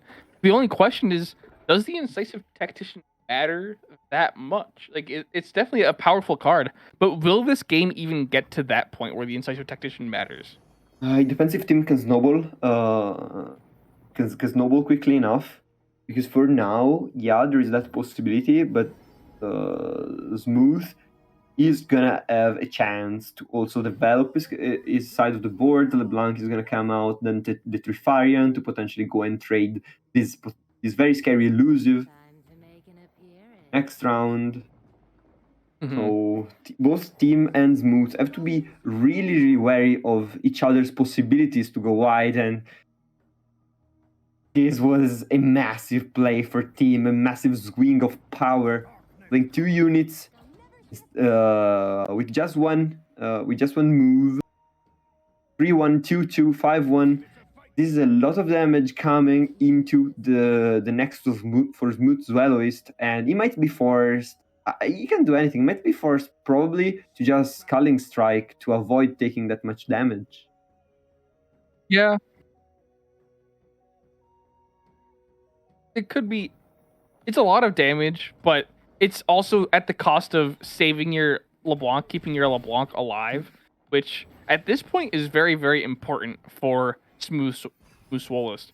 Now, the only thing that is a problem here is that there's Disintegrate Pokestick in Tim's hand, and unless there's something that can be done to stop LeBlanc from taking a single damage, then honestly, I think this game might be pretty over. The board from the set of Team is too big. He has too many removals. Smooth has bricked really heavily his hand. Like triple double freeze is not a good look, at least, especially in the early game against the kind of deck Team is playing. So this doesn't feel great for Smooth. He's gonna have play the final match with LeBlanc Cash here. I think there might even just gonna be an FF now. Yeah, you're probably right. This is just looking like an unwinnable game. Just because there's nothing for Swollest to play. The Trifarian Assessor will drop and do nothing. But this is just gonna be the open attack and the win here for Swollest. Not the win. If Smooth wants to go late, he can play double freeze and make the game a little longer. He's just gonna play it once because he wants to try and rebuild the board. Yeah, that's what I like of Smooth. He doesn't give up. He never gives up. He's always going forward, and that's what I really respect of his style. The draw using the whispered words is definitely a good thing since you are so behind for Smooth. Finding the Ash, I think, is very important. It is unfortunate that there's still so much clear in Tim's hand that the Ash going down will still likely just die. But I would have gone face because you're not afraid of anything at this point. If I were team, honestly, That's I interesting. don't know. Maybe I'm wrong. Maybe I'm wrong though. I will have to ask Smooth what he thinks of this play later. Yeah, and that's good for Smooth though, because now there's just that many fewer clear cards in Tim's hand that you can. I mean, I open think this good act is. easily. I think good is a little bit of an overstatement. We are still in a very dicey position. Well, It's not like we are winning or anything. Good in comparison, in that the Ash is safe to go onto the board at least.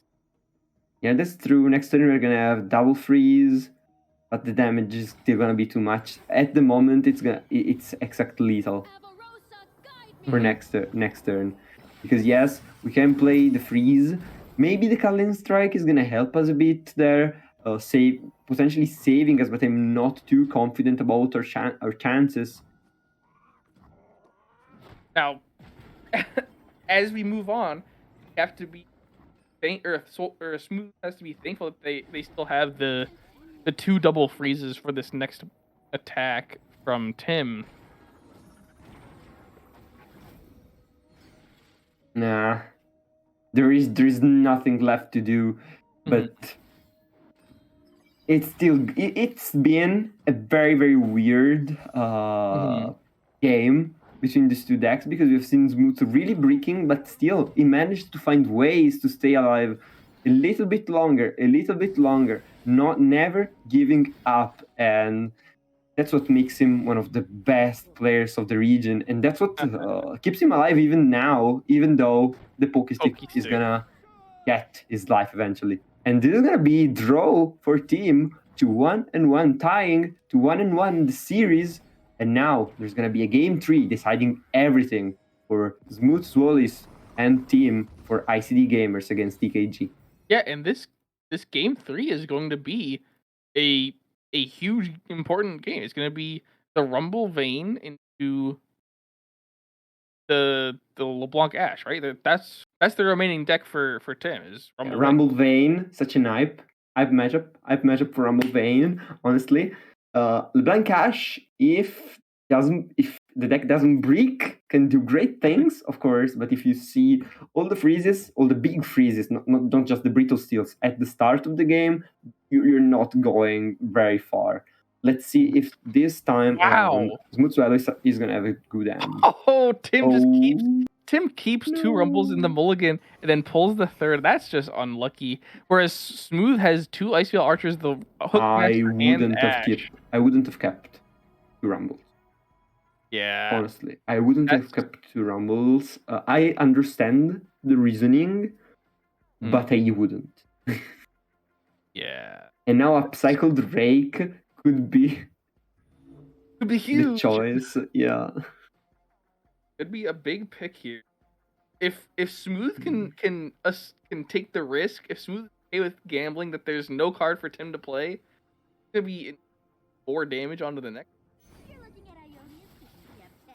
And Smooth goes for the Fearsome, which is still 3 damage. It's still 3. Only lost 1 damage. No, but I meant like having Ash with Scout, can level her up pretty quickly. Yeah, especially if your opponent is breaking even just a bit, that's very, very strong.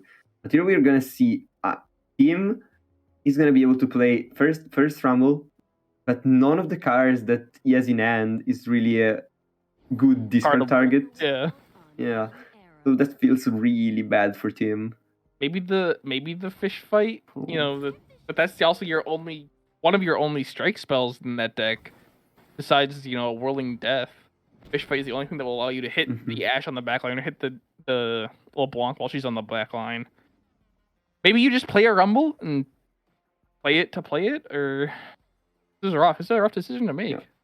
Meanwhile, we just got noticed. General for Team IC Demacia just got ahead 1-0 against Starset.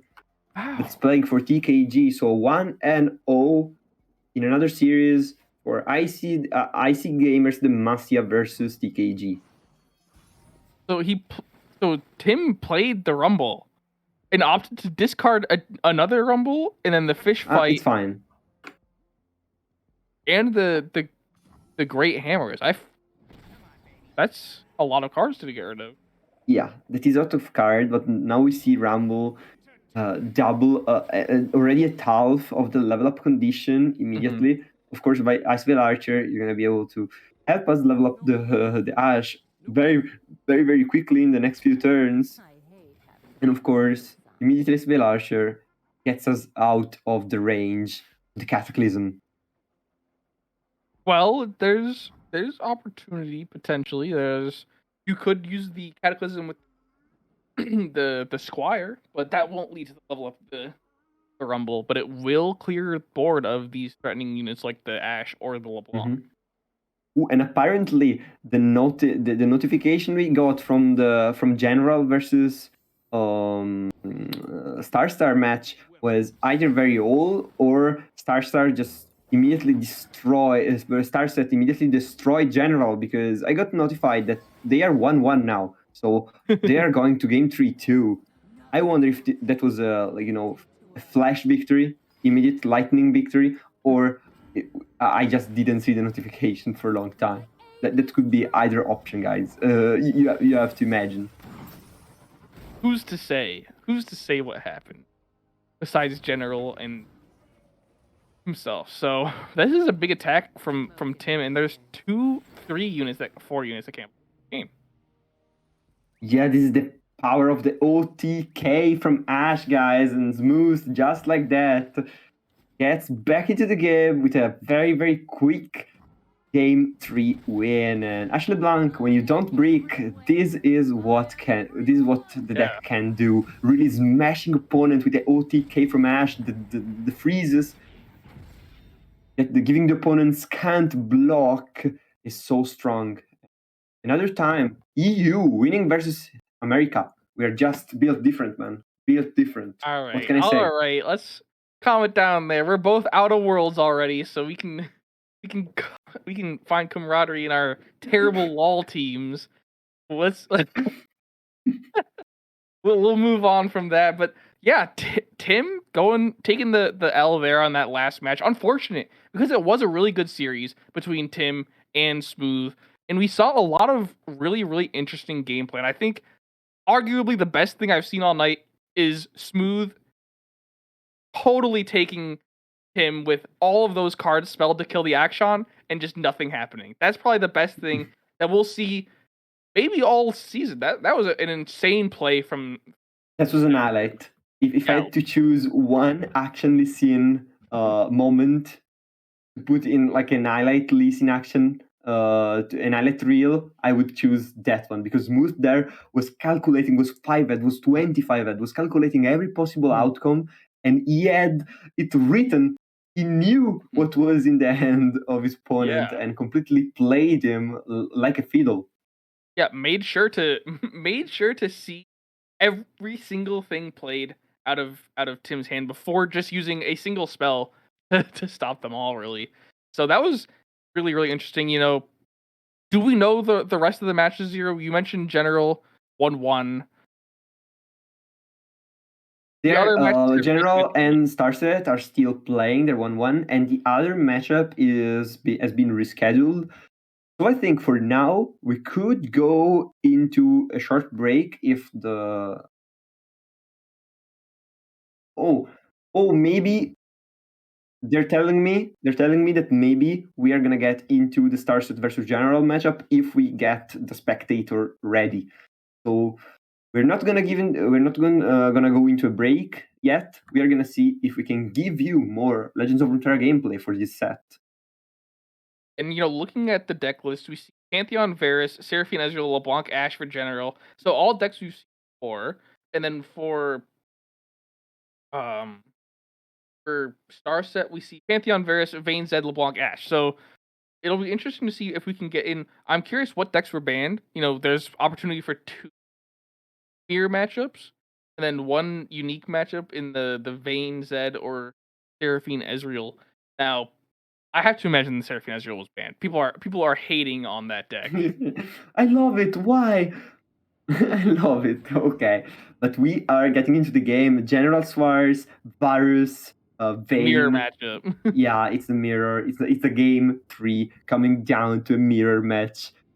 I don't know if I hate it or I love it, but we see Starset with a Varus in game, with a Varus there attacking, now ashed by General Spires that's trying to get the trade, but there are the freezes that are gonna save the Varus, and this is gonna be the trade on the opposite direction. This is disaster for General Swarsh, and I think this might be actually the momentum shift that could cause the end of the game. Because even if the Saga Seeker is not traded, he goes down to 2 HP, the Varus is still alive, and unless we find the Pantheon with the top deck or the draw next turn, and we can actually put down a leveled up Pantheon in the next few turns, and be very, very quick with our actions, this might be over really soon for General Swartz. This unfortunate because there's still no equipment either. So both of these cards, the Spell Shield and the Draw, cost more than they need to, and now you have a Furious Wielder that you can't really even use. This is just an unfortunate time, really, to be General Schwartz pulling up this short of a hand, whereas Starset has already used one of the double freezes, but has 2 more in hand. So there's nothing to really be done. You go for an attack, and it's just gonna be shut down again, and then we'll see a huge attack from the 7/6 Saga Seeker, and then maybe Varus will level up. Probably not. There's only a momentous choice in hand, and looks like Varus is only halfway to that level up. But still, you're gonna lose all your units if you're Schwartz this turn. Yeah. Attack with them. Yeah, definitely. And I think General has to be aware of it. Has to be aware that the Starset just used a freeze, but it used it like very carelessly, and might have more. Even though only 3 cards are in the end of Starset at the moment. Ooh, since he knows there is no strike spell for General Swartz of 3 cost or less, he can actually go down from the 4 mana, and General can't attack either. So this is big, and this might be actually one of the focal points of the games, because from both sides we have freezes, but we have 1 more freeze from Starset, while General has a strike spell. General, the spike spell, the strike spell has to be equipped. An equipped ally strikes another unit. Like that strike spell can't even be used.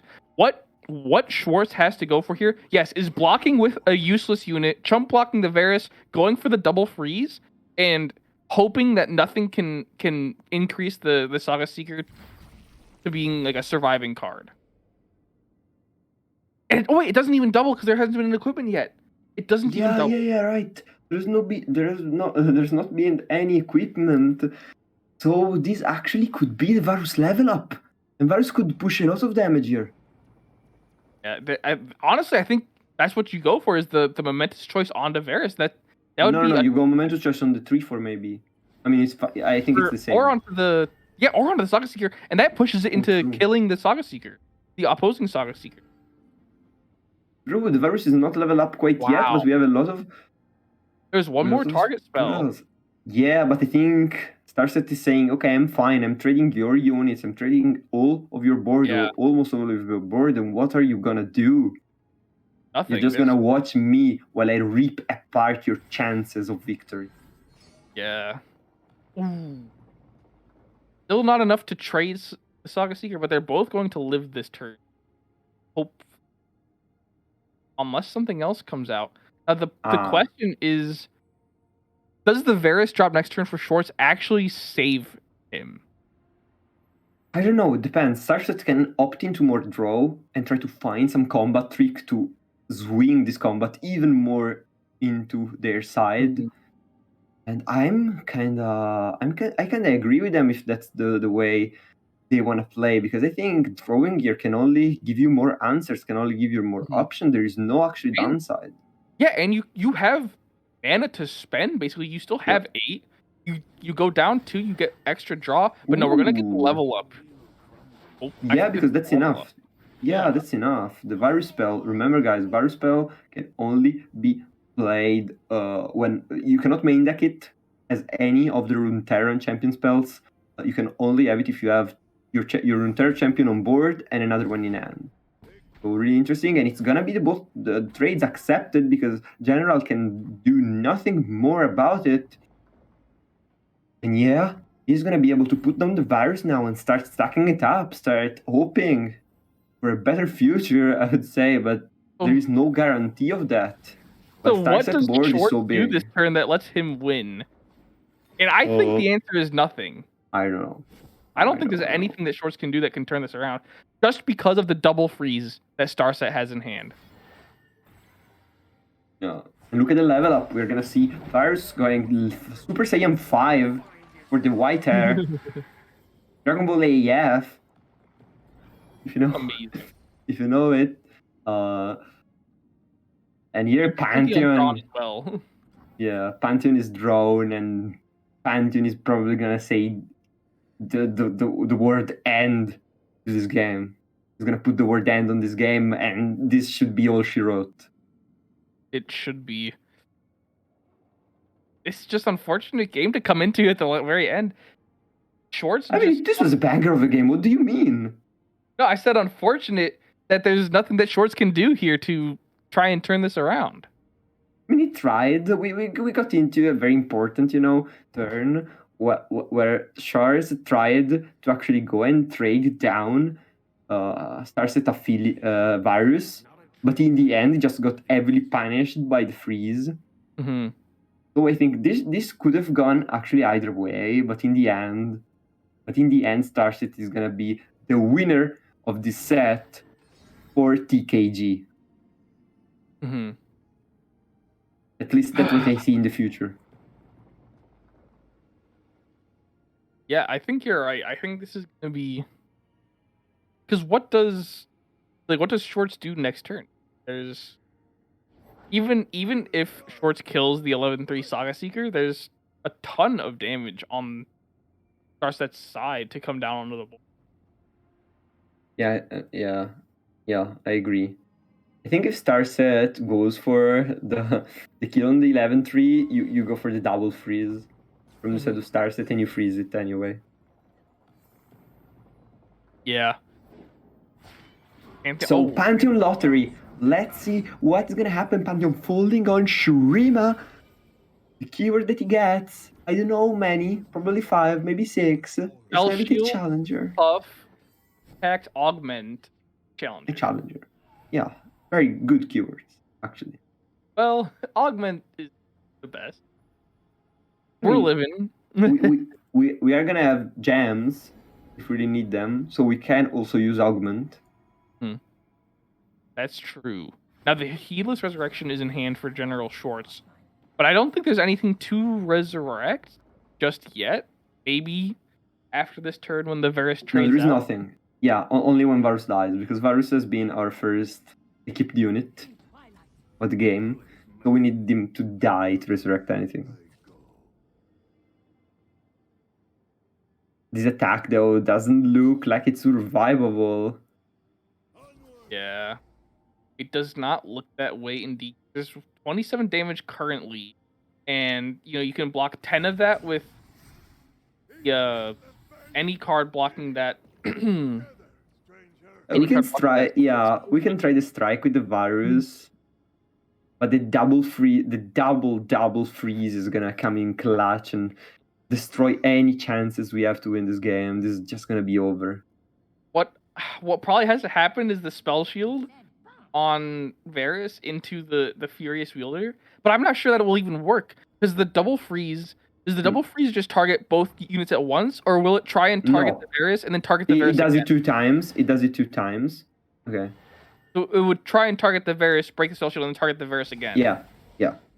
That's unfortunate. Yeah, there's just nothing to do. There's nothing left to do for General Schwartz, and this is just gonna be game over. The button of resolve is gonna be pressed soon enough, and well, we came into this matchup, game 3, really, really great game. I really loved it.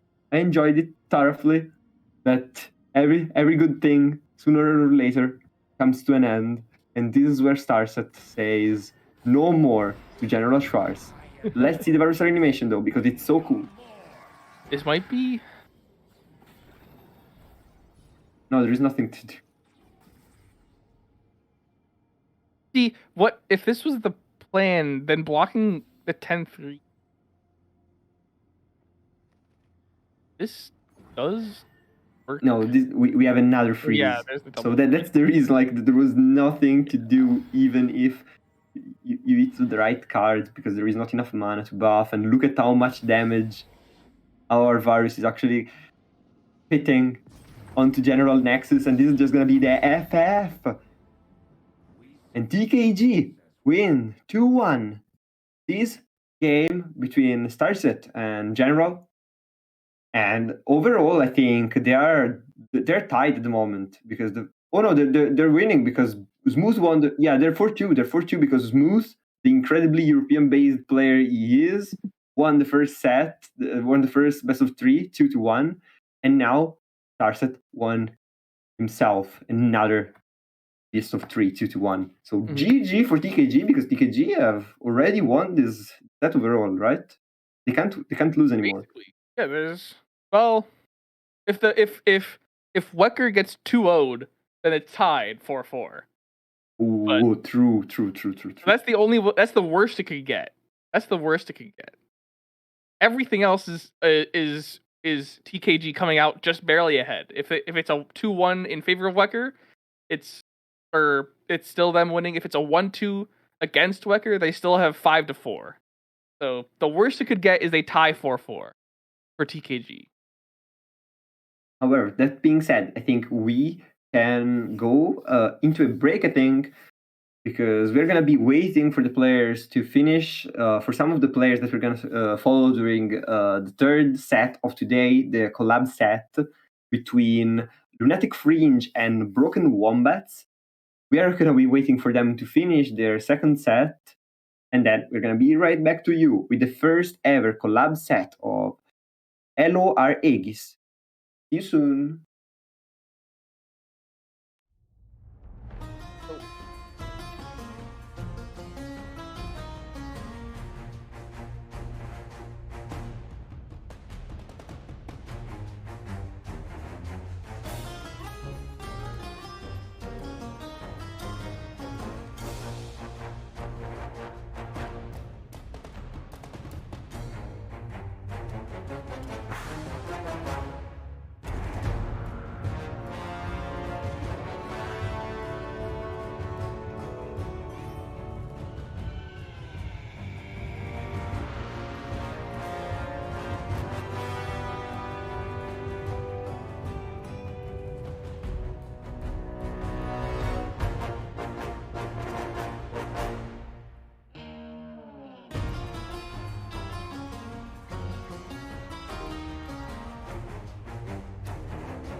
Welcome.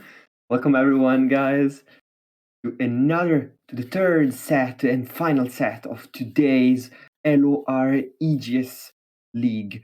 I'm so excited because, as we mentioned multiple times, this is gonna be the first time ever that we have multiple players collaborating with each other, with a collab with each other to defeat the opponent team, which is also gonna be of 3 players talking with each other and playing one same lineup in one single best of 3. This is exactly, guys, like European Masters, 3 players behind the PC playing with each other, and I'm so excited.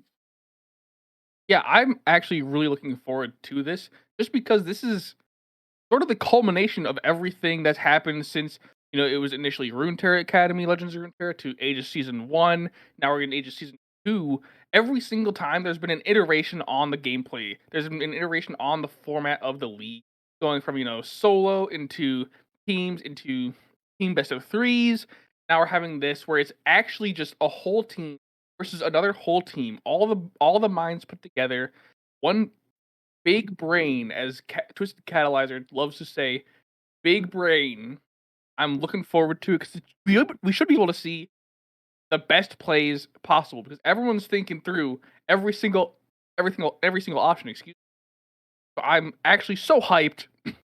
Let's get right into it. Let's get right into the first deck that we're going to be covering between this matchup. Yeah, let's see what it's gonna be, and it's gonna be the Katarina Gwen. Ooh, a red Gwen, a deck that we haven't seen in a while, actually. A deck that was dominating the meta last season and that I really enjoyed. What do you think about it? Yeah, I think it's really interesting because not not any reason. Like, it's just a very good deck that utilizes synergies super well. Katarina getting rallies off, Gwen doing Gwen things, just being a huge attacker once you have enough hollowed buffs through. And then Noxus just enables big hitters. Gwen is a big hitter. She gets a ton of power. And then the drain effect that she applies when she attacks really keeps you, if things get a little dicey, keeps you healthy as you push towards those wins. My favorite part probably has to be the Ruin Reckoner, just adding to that rally effect, just getting more attacks off with your big units. Fallen Reckoner, also a really underrated card, I think. Can't block. We just saw it. Ash applying can't block is such a powerful ability, such a powerful keyword to give to an enemy. And then we have the Eternal Dancers, the classic revive a unit. If your Gwen goes down early, don't worry. The Gwen will come back with the Eternal Dancers. We have to feel like that with Arrowing being nerfed to 10 mana, maybe the deck has lost a little bit of the quickness, if we can say that it was so peculiar of it, because now you cannot cast anymore the Arrowing on turn 6 potentially. You have to rely on much more mana to be banked, and it's a little bit more awkward because 9 mana was really nice. We have gotten used to it because Arrowing 9 mana was the reworked Arrowing after it was changed back in the day. So 10 mana might be actually a pretty big change in how this deck works. I definitely can see how 1 turn delay could be big, but also 9 to 10. 9's already a huge amount of mana. It only really matters in the early stages, like on the turn that it could be the earliest turn it could be played. Like the earliest turn it could be played can run from 6 to 7, which is big if you need to play it on 6 or 7. But once you're past that, 9 to 10, I don't think is that big of a change. It'll only really affect it when it's at its most powerful, which is on the first turn it is possibly able to be played. Makes absolute sense. And let's see also the feature deck for their opponents, the Lunatic Fringe, brought to you also from the Runeterra ER deck loading screen, as I like to call it, and it's going to be the Zed Ekarim. And for Zed Ekarim, I have to shout out actually a big friend of mine, Sparkling Icy, that he was the one that with Ekarim being, reworked after he was buffed, and then Kalista, of course, was reworked. He was trying to make all kinds of Ekarim and Kalista decks, and this was one of his brews. I've been looking at Hecarim a lot actually with the new expansion. There was a card that was pretty interesting that was released that was when an ally dies, grant allied copies of it everywhere. its like 1/1 or its stats. But I was thinking like, how would that card make Hecarim good? And then I got to thinking more like, why is Hecarim bad? Hecarim is a really useful unit. It summons free attackers. Once it's leveled up, it gives those attackers extra power. And with Zed Hecarim, I think it could be very, very powerful. If you get Zed summoning free ephemeral units to attack with, Fire Reaper of the Sands, one of those weapon masters that came out with Jax, gives you a free equipment, is an ephemeral unit to attack with. And then the rest of these cards, all of the rest of these cards have to do with summoning. Shadow Apprentice, Sparring Student, Greenglade Duo, all gain power when you summon a unit.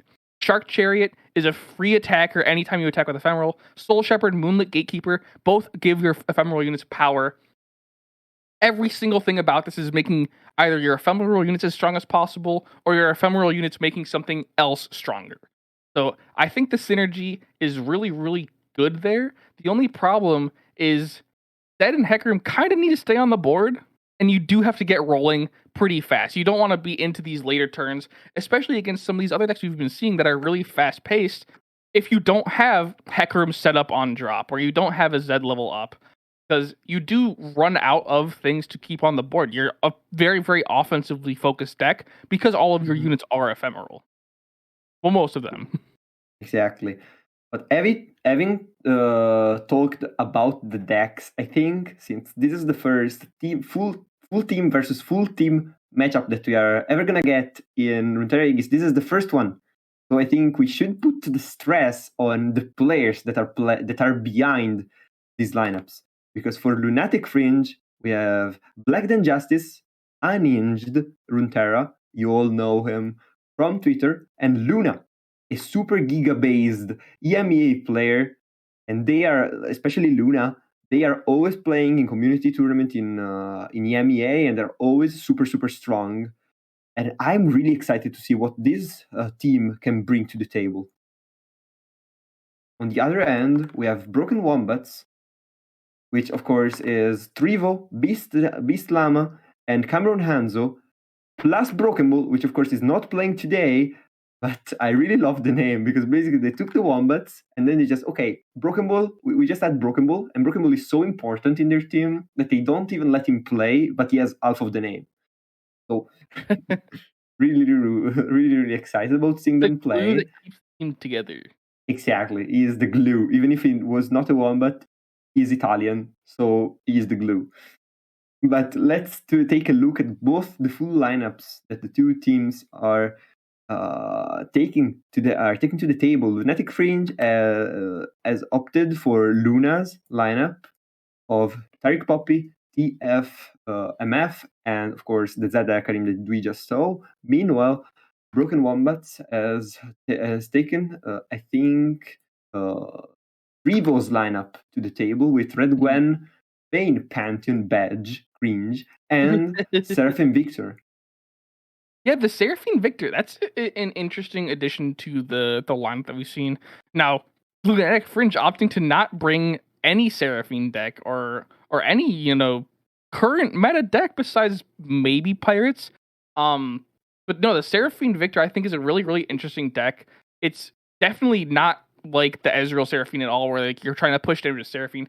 You're trying to I'm looking at the deck list right now. So if you want to know some specifics, it's basically a full spell deck list. It only runs 7 units plus the champions, and it runs the Acorn, as you mentioned, very, very strong, 2 Pharaohs, and 2 Farm Club President. And the rest is all spells, all control, art control tools, Sputtering Song Spinner as the top end, the highest cost card in the deck, and of course, triple back alley bar.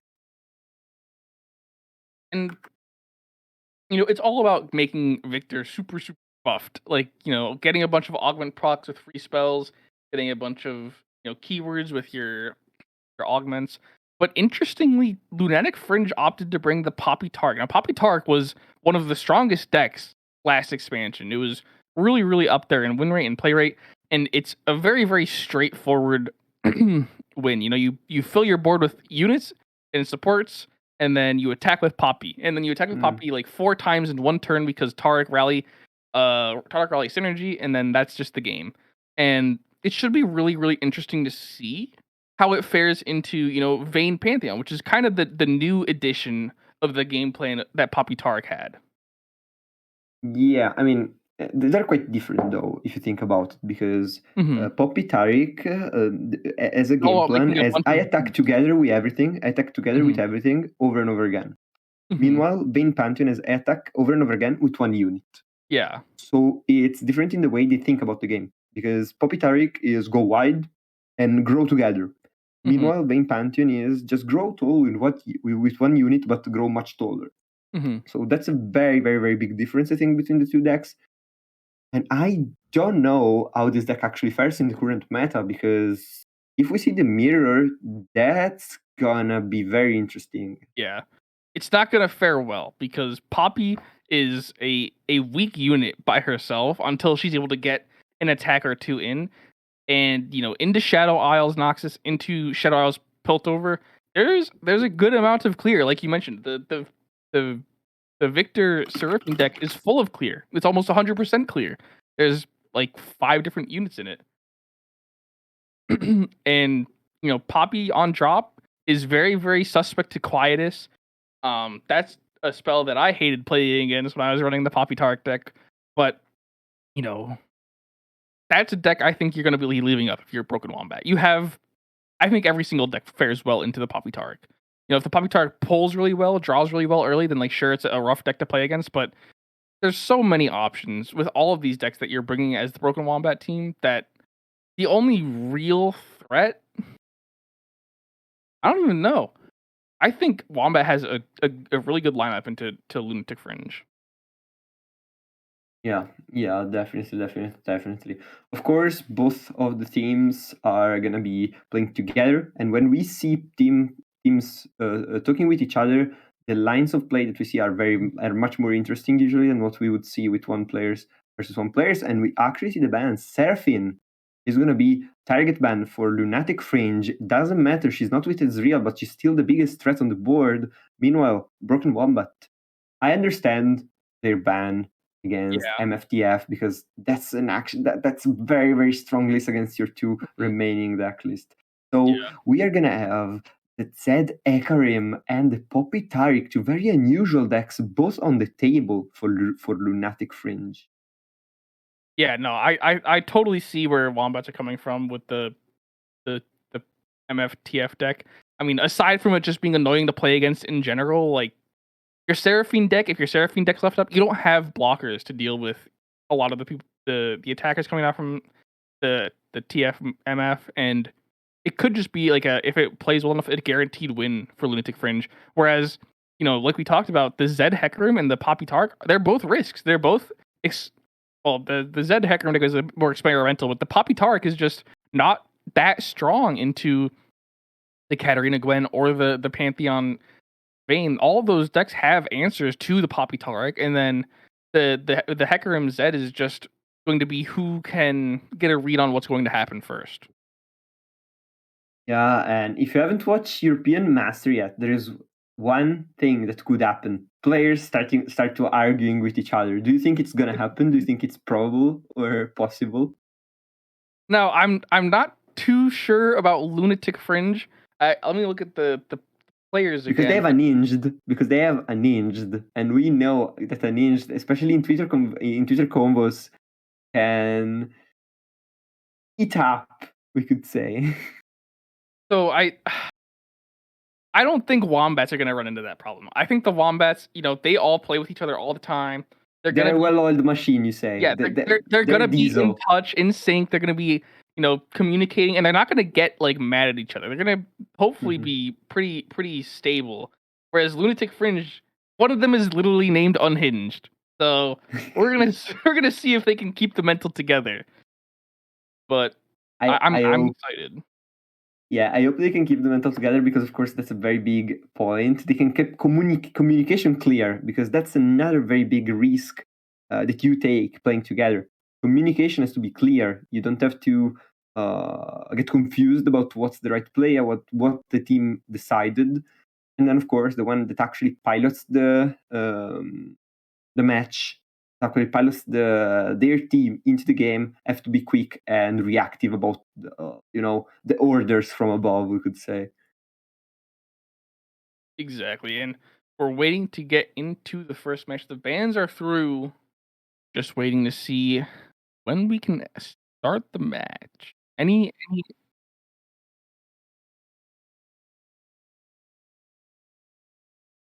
Oh, yeah, we have been notified that we're waiting for one player to get to the designated voice chat. So we are probably going to cut to a very short break, very short break.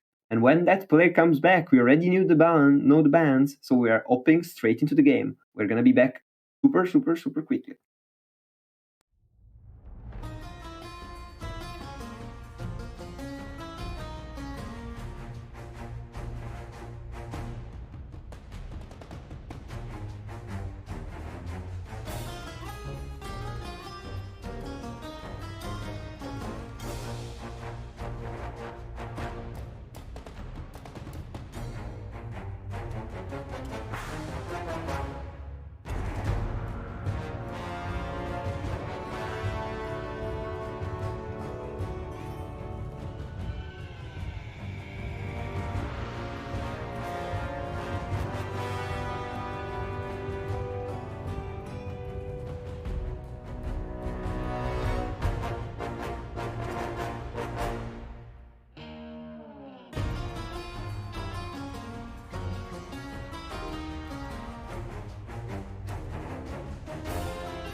Oh, we're going straight into the game.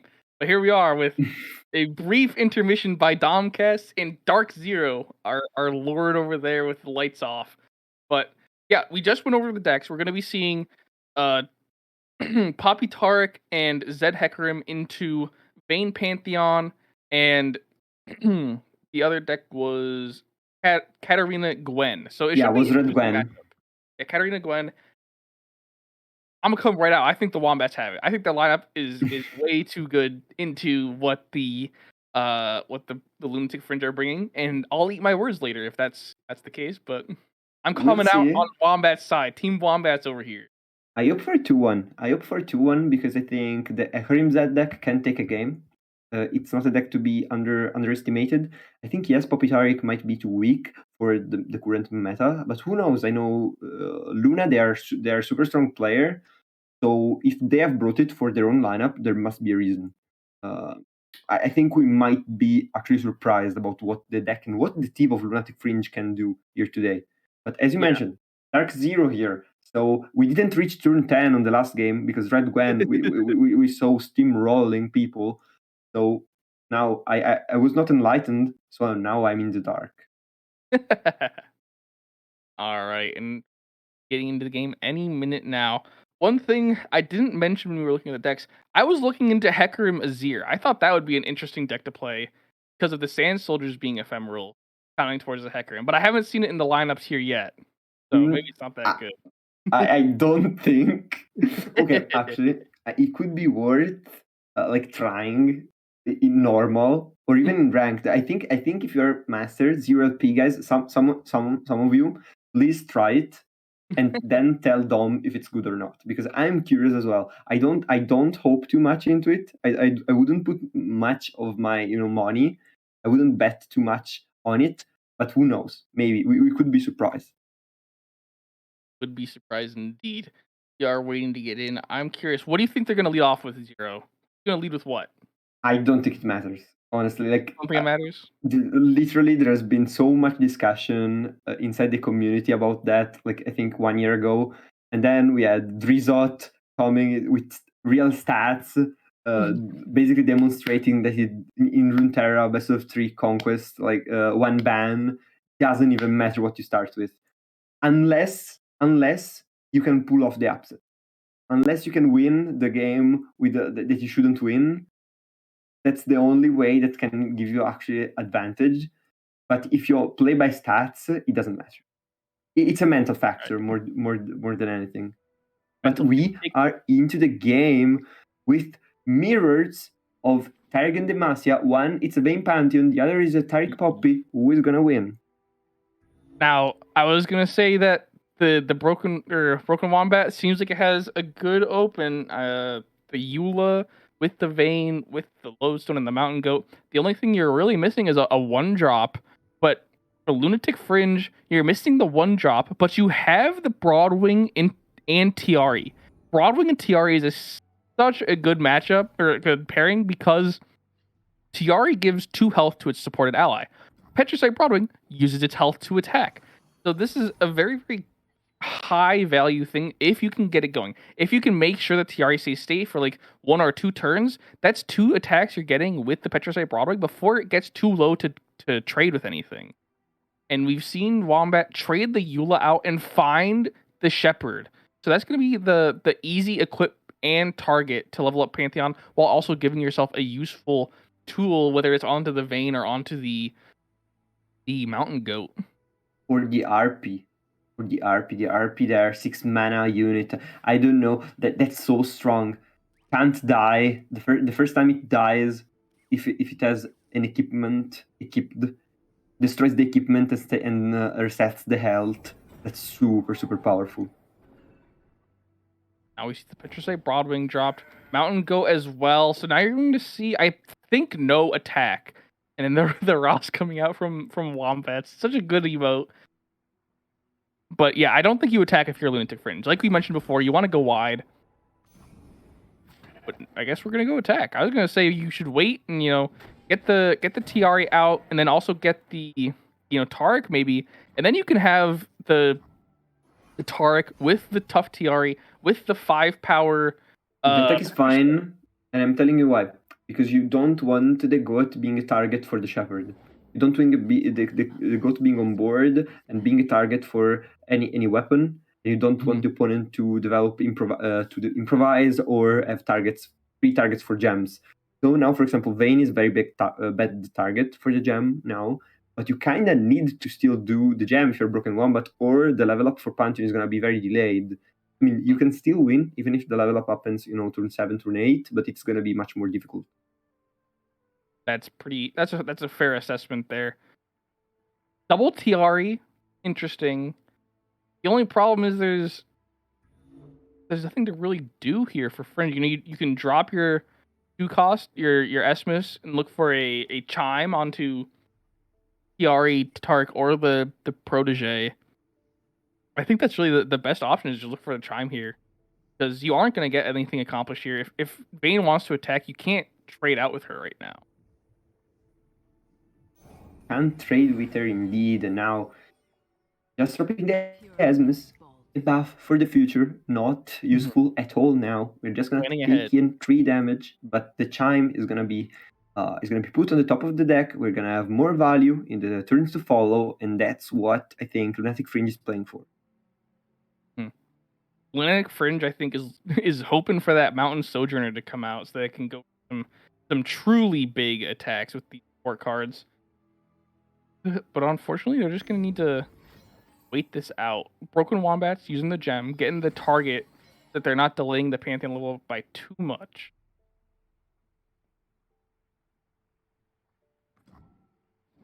Yeah, 4 damage in. the gem, as I mentioned, we have to play it. That was a pretty big, letdown for us if you're Broken Wombat, because we had to block the Petrified last turn, so we could not get the free value out of the Shepherd, and the play now was very awkward. And now they've used the Lodestone on the Esmus, so this will give whatever unit that Esmus targets +2/2. So a better buff here from the Esmus. Now the question is, do you go for another Esmus, or you go for you go for Laurent. You go for Laurent because you need to try at least and trade the Vayne immediately before she gets out of control. That's a focal point of this matchup, not let the Vayne get out of control. But unfortunately for Lunatic Fringe, there is not gonna be any spot to trade the Vayne now, because she's a 5/5. You don't have enough attack damage. She would not trade your board, so that's good. But she would not trade your Laurent, because your Laurent would go to 6 health, but still not really the best development here for Lunatic Fringe to attack into, because this tumble was very, very powerful. Yeah, no, it's such a strong ability to apply an equipment and a free attack at the same time. This is interesting. Maybe you just go for the attack here. You don't challenge the Vayne. See if the Vayne opts into the block, and if she doesn't get free damage on a Nexus. The problem is that next turn the Vayne could very well level up. You could see Vayne attack into Vayne rally. So yeah, the challenge should come out. Put the Vayne at threat of not being able to attack. Yeah, Vayne certainly now is gonna have to be much more careful with how she attacks and what she can do in a turn, but instead the tumble is gonna be created in end regardless, and the Mountain Goat is gonna further the level up condition for Vayne from the side of Broken Wombats. And this is a bad, very, very bad spot at this point for Lunatic Fringe, because even if you develop your units, like, you're always gonna be down. You're always gonna be under more tumbles, more of course the level up from the Vayne from this turn onwards, and the Pantheon that's gonna come out, or even the RP, are gonna be able to attack over and over again without being punished. Unless now, if you're Broken Wombat, you actually go for Aegis, for Golden Aegis. That would force Broken Wombat to play their own Golden Aegis to save the Vayne. And from that point onwards, maybe you can come back. It's a good plan. There's definitely validity to it. Only problem is that if you wait till next turn and set up a wide board now, you could go for a huge attack, because is there a way you stop the Vayne from attacking with Golden Aegis, or stopping the Vayne from leveling up with the Aegis and killing it? Yeah, but I think if you're Wombat, you're using the Golden Aegis because you see they've used theirs. You need the barrier, and then you'll be able to get to attack again anyways. Yeah, at this point you don't really care. So, yeah, I agree. But at that point, like, Lunatic Fringe would just trade down the goat, and that's fair. Yeah. I think if you really think this Vayne is your win condition, and I think it kind of is, because yes, Pantheon is gonna come out soon next turn, but he needs that kind of engine that Vayne is, giving him free attacks every single turn. And now we are gonna see exactly. And see, this is part of like where I was coming from, is like, if you assume that there is something that's going to save the Vayne, or the Vayne is going to level up no matter what, would you not want to save that Aegis for next turn, when you could have a wide board, have the Taric, have that opportunity to get 3 attacks off in one turn? Because the Vayne, sure, it levels up, but does the Vayne live through 3 attacks? Yeah, that's a fair question. And this is a very, very smart decision from the side of Lunatic Fringe. You just grab the Vayne, you get rid of that barrier, so Vayne cannot attack anymore. And yes, she will level up, but she's gonna be staying in the backline forever from now on. And 3 damage against the Demacia, I think we can take them. Well, you have to. Do we want to have to play? s- Do we want to play Guiding Touch? Okay. You have to save every health possible at this point if you're Lunatic Fringe. The Pantheon comes down. If the Pantheon can find Elusive, if the Pantheon can find anything that lets it hit the Nexus while living, it already has everyone. But if it's able to find Elusive, it's able to find Quick Attack. That's damage that you can no longer block. Like, you can no longer save any of that or kill the Pantheon from a block. You have to save all the health you can at every point. Guiding Touch, I think, is a very. I do wonder what is the player though, because this is no easy decision from the side of Lunatic Fringe. Because do you go for the Fleet Feather Tracker development, then you give your opponents the spot to do double gem on Vayne, probably potentially saving her from the Fleet Feather Tracker and making you making you do a very tough decision, or just develop the Pantheon. And if Broken Wombat develop the Pantheon, then your attack is way weaker, even because you can't just grab it. It's gonna have barrier. So this is interesting kind of decisions that we're gonna see in the next few turns. I wonder how are Broken Wombat gonna solve this puzzle, because they have all the pieces in their hand.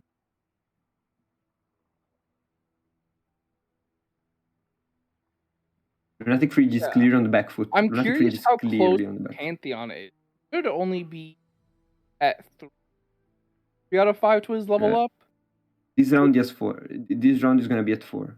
Yeah, so this round will be 4. Because we saw the first unit that was played for Broken Wombats was turn 3 Vayne.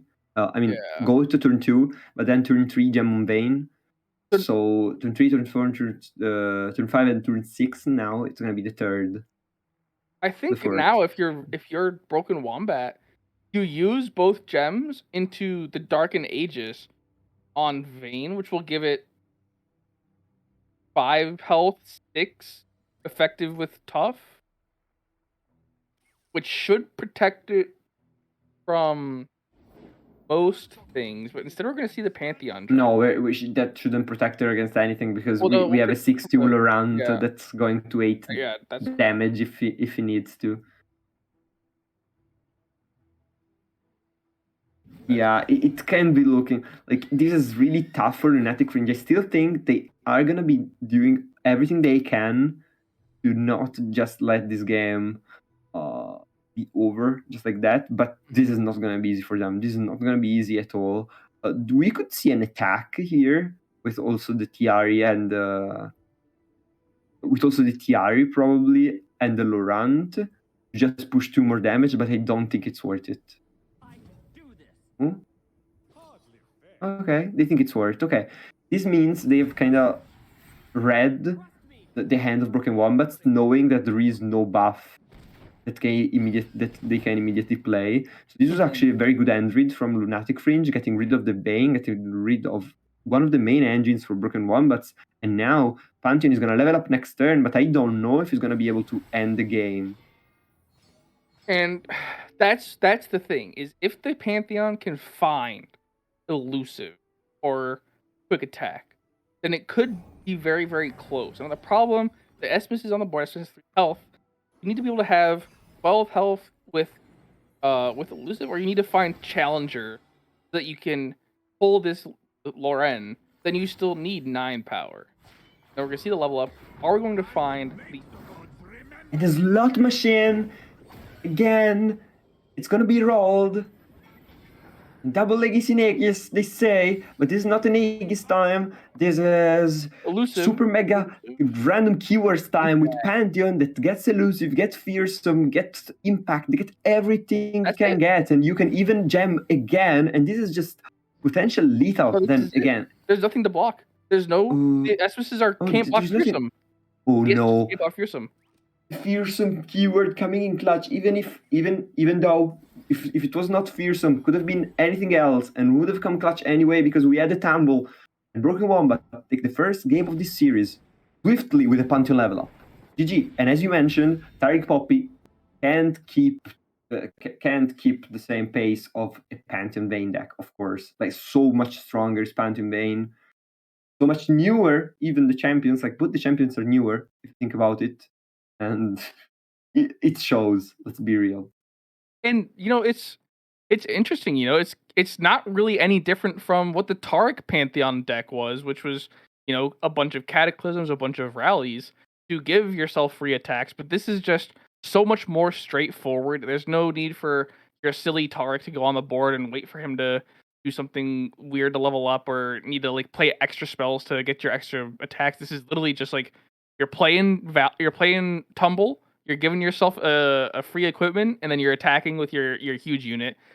And honestly, like that role on the Pantheon is probably what saved the game there.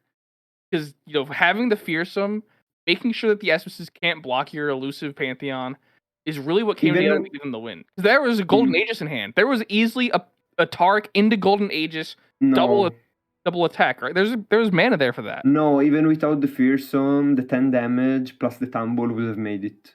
There was no way for. But there There was was 3 actually health no on way. the. No, okay, but 10 attack plus 10 attack makes 20. Yeah, 8 minus like 20 minus 6 is still 14, and they only had 8 health.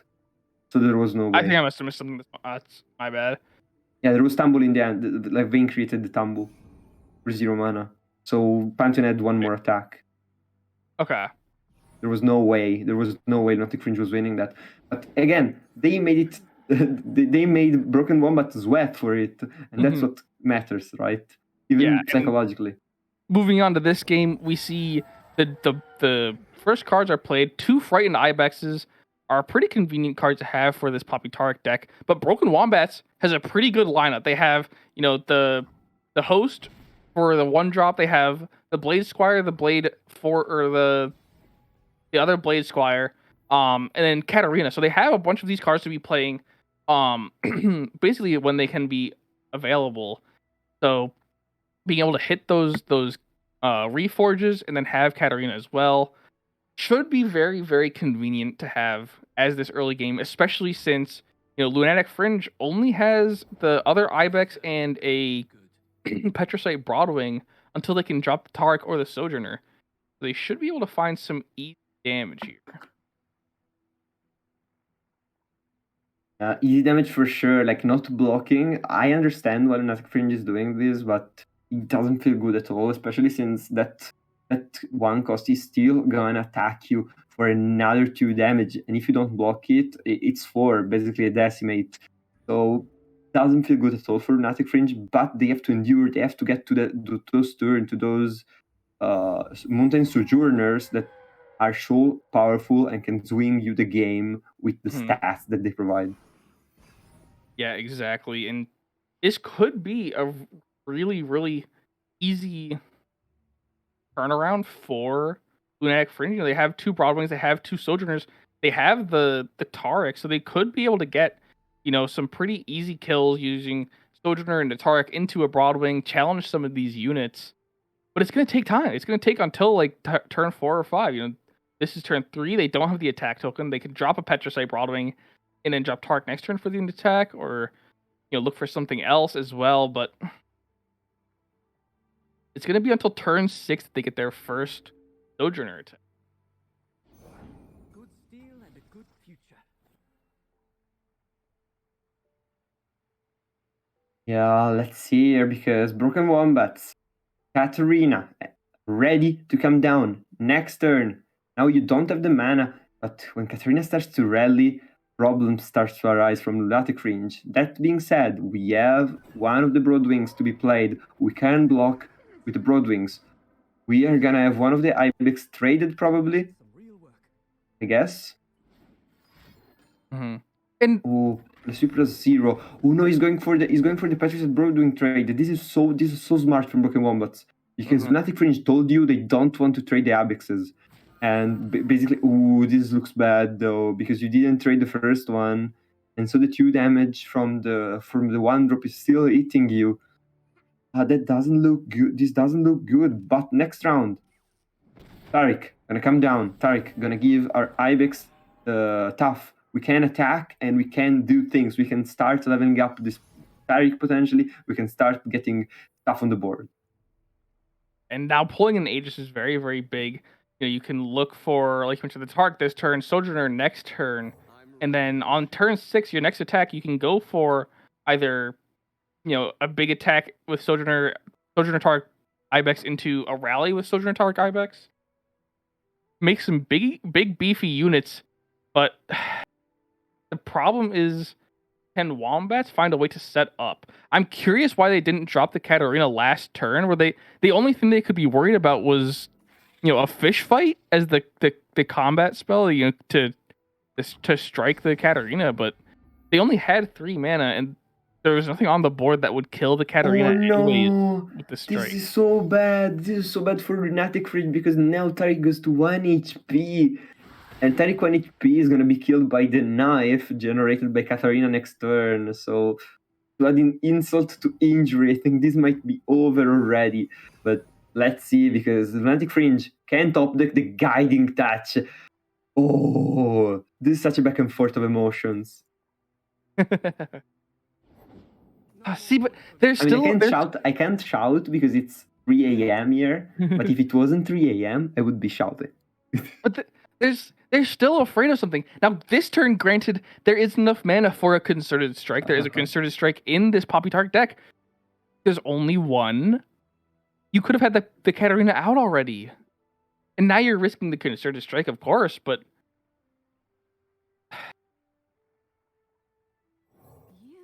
You're Tarek, the Protector. Climb well, and good luck on your journey. Still enough mana for Guiding Touch, but now Wombats knows that there's not enough mana for Concerted. They drop the Katarina, still risking the potential fish fight, but they're gonna go for the Tark here, I think. They have to, right? Yeah, I think. Let's see what's gonna happen here, because that's interesting. If you challenge Taric with the 2-1, Taric is dead. There's no way to save him. But even if now you Guiding Touch the Taric, like from Lunatic Fringe side, you know he's gonna die anyway. Yeah. The thing is, if you do this though, you can save the Ibex. If you don't, the Ibex is dead too. So maybe you just want to sacrifice the Taric to let the Ibex live. You know what I mean? Yeah, no, I know what you mean. You're saving the Ibex so you can use the Sojourner on it. Do you block with the Sojourner? You have to block with the Sojourner. Yes. You have to block the Sojourner. But you don't block the Cat. Yeah. No, you never. You block the 3-2. There is no reason to block Cat. Like Cat is never gonna be blocked. I think you always block with Sojourners because the opponent has 0 mana. Even if they want to remove it, like you're still getting 1 attack off, is really what you need. And next turn you can drop another Sojourner. So double Sojourner on board is actually super strong, and we can come back into this game. This is not lost already for Lunatic Fringe. Double Sojourner can make absolutely a huge comeback here. Mm-hmm. Yeah, I think the play for Lunatic is to drop the Sojourner and then attack that you're giving the Ibex 4/4, and the Ibex is giving another health back to the injured Sojourner. And there's only 1 blocker. Currently, there's only 1 blocker. There's going to be 2 potentially after the Sojourner drop. But the Taric. It's gotta be Taric. It has to be Taric, right?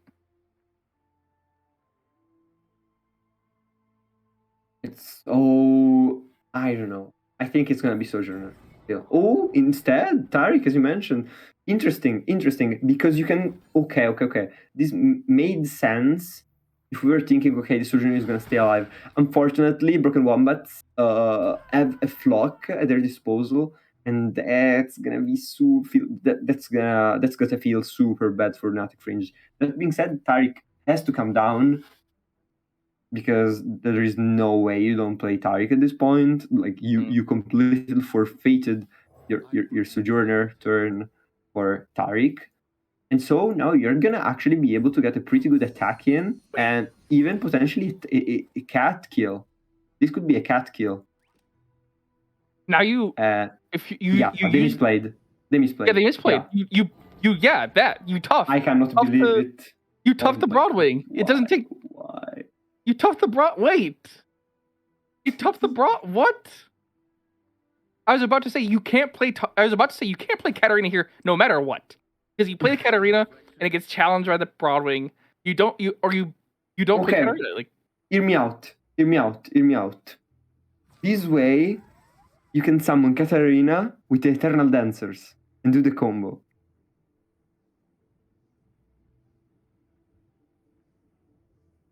I guess. And this is infinite attacks. This is the infinite attack combo. They pulled it off. Broken Wombats, you're genius. There's no hollowed yet. There's no hollowed proc. If they, Eternal there Dancers. will be now, but there's.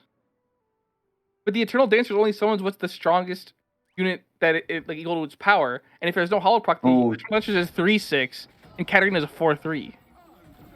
So Katarina has too much power to be summoned. But now that there's a hollowed proc, it doesn't matter. Yeah, but I was already factoring in the hollowed proc. Sorry, but I wasn't. No, it's all right. I wasn't understanding what you were saying, but yeah, absolutely. But this is actually so genius. And now they lost the Ibex. They lost the free blocker. Yes, this is just gonna be the end of the game, probably with infinite attacks from the side of Broken Wombats and like infinite. Actually, until Eternal Dancers are dead. But this is actually this game. Yes. I have never seen this actually work. I've never actually seen not game, I guess. You could golden Aegis on Taric and then block and then develop and then maybe you can do something. I mean, like in all the time that I've played against this deck, I've never once seen it actually get to the Eternal Dancer Katarina cycle. Yeah, this is the infinite cycle. This is insane. I've never actually seen it pull. Let's go. The first one. We get another attack token. And they pulled off the combo, guys. Ladies and gentlemen. We have the combo. Now.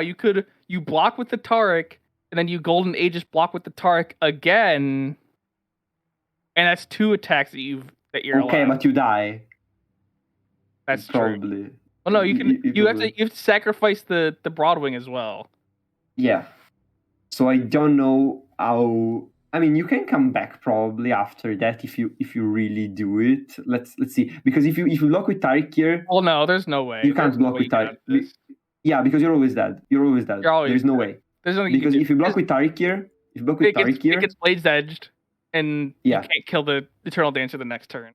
Exactly. The next attack. Yeah, there's no way. And if you don't block with Taric here, you still have to block with the Broadwing. But next attack, Katarina is generating another knife, and it's just gonna be game. This is an insane combo pulled off. Broken Wombat loved it. Thanks, guys. Thanks. Really. Chat. Don't do this at home. Don't do this at home, chat. This is dangerous. Absolutely. Right now, Busty.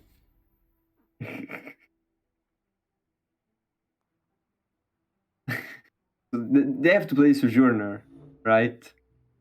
No. Maybe with the Sojourner is not over.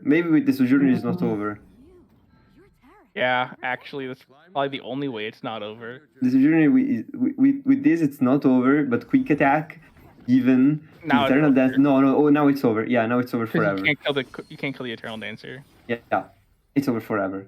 You can attack infinite times. GG. This is amazing. And this is the first time that we see teams clash against each other in this format of a collab set, a collab best of 3, and I've loved it.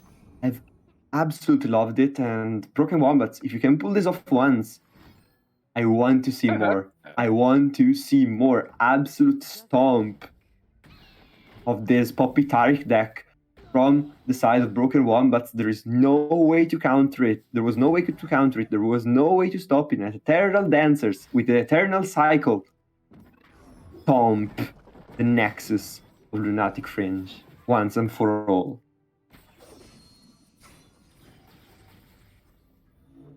What a deck. What players? Not just the deck, but the players saw the line, and they Yeah. saw that was not a misplay. That was legit baiting. Actually, that was actually baiting them baiting. to grab, That was. and I feel dirty. I don't know what to say. I mean, that was an insane matchup. Broken Wombat. I called it. it left me speechless. I called it. This has left me speechless. But guys, I think we have seen enough today. I think we have seen enough. Call it Hirsch. And Send us home. yeah, I think after this play, we can all look in awe the Broken Wombats players to have reached this kind of combo and have reached Nirvana. They've broken me. They have broken Wombats and they've broken us. Yeah. And so I think for today, guys, I'm really gonna.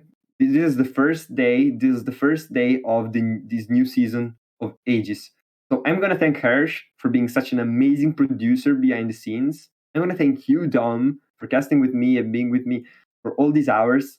Thank you guys that watch us and play the game so much.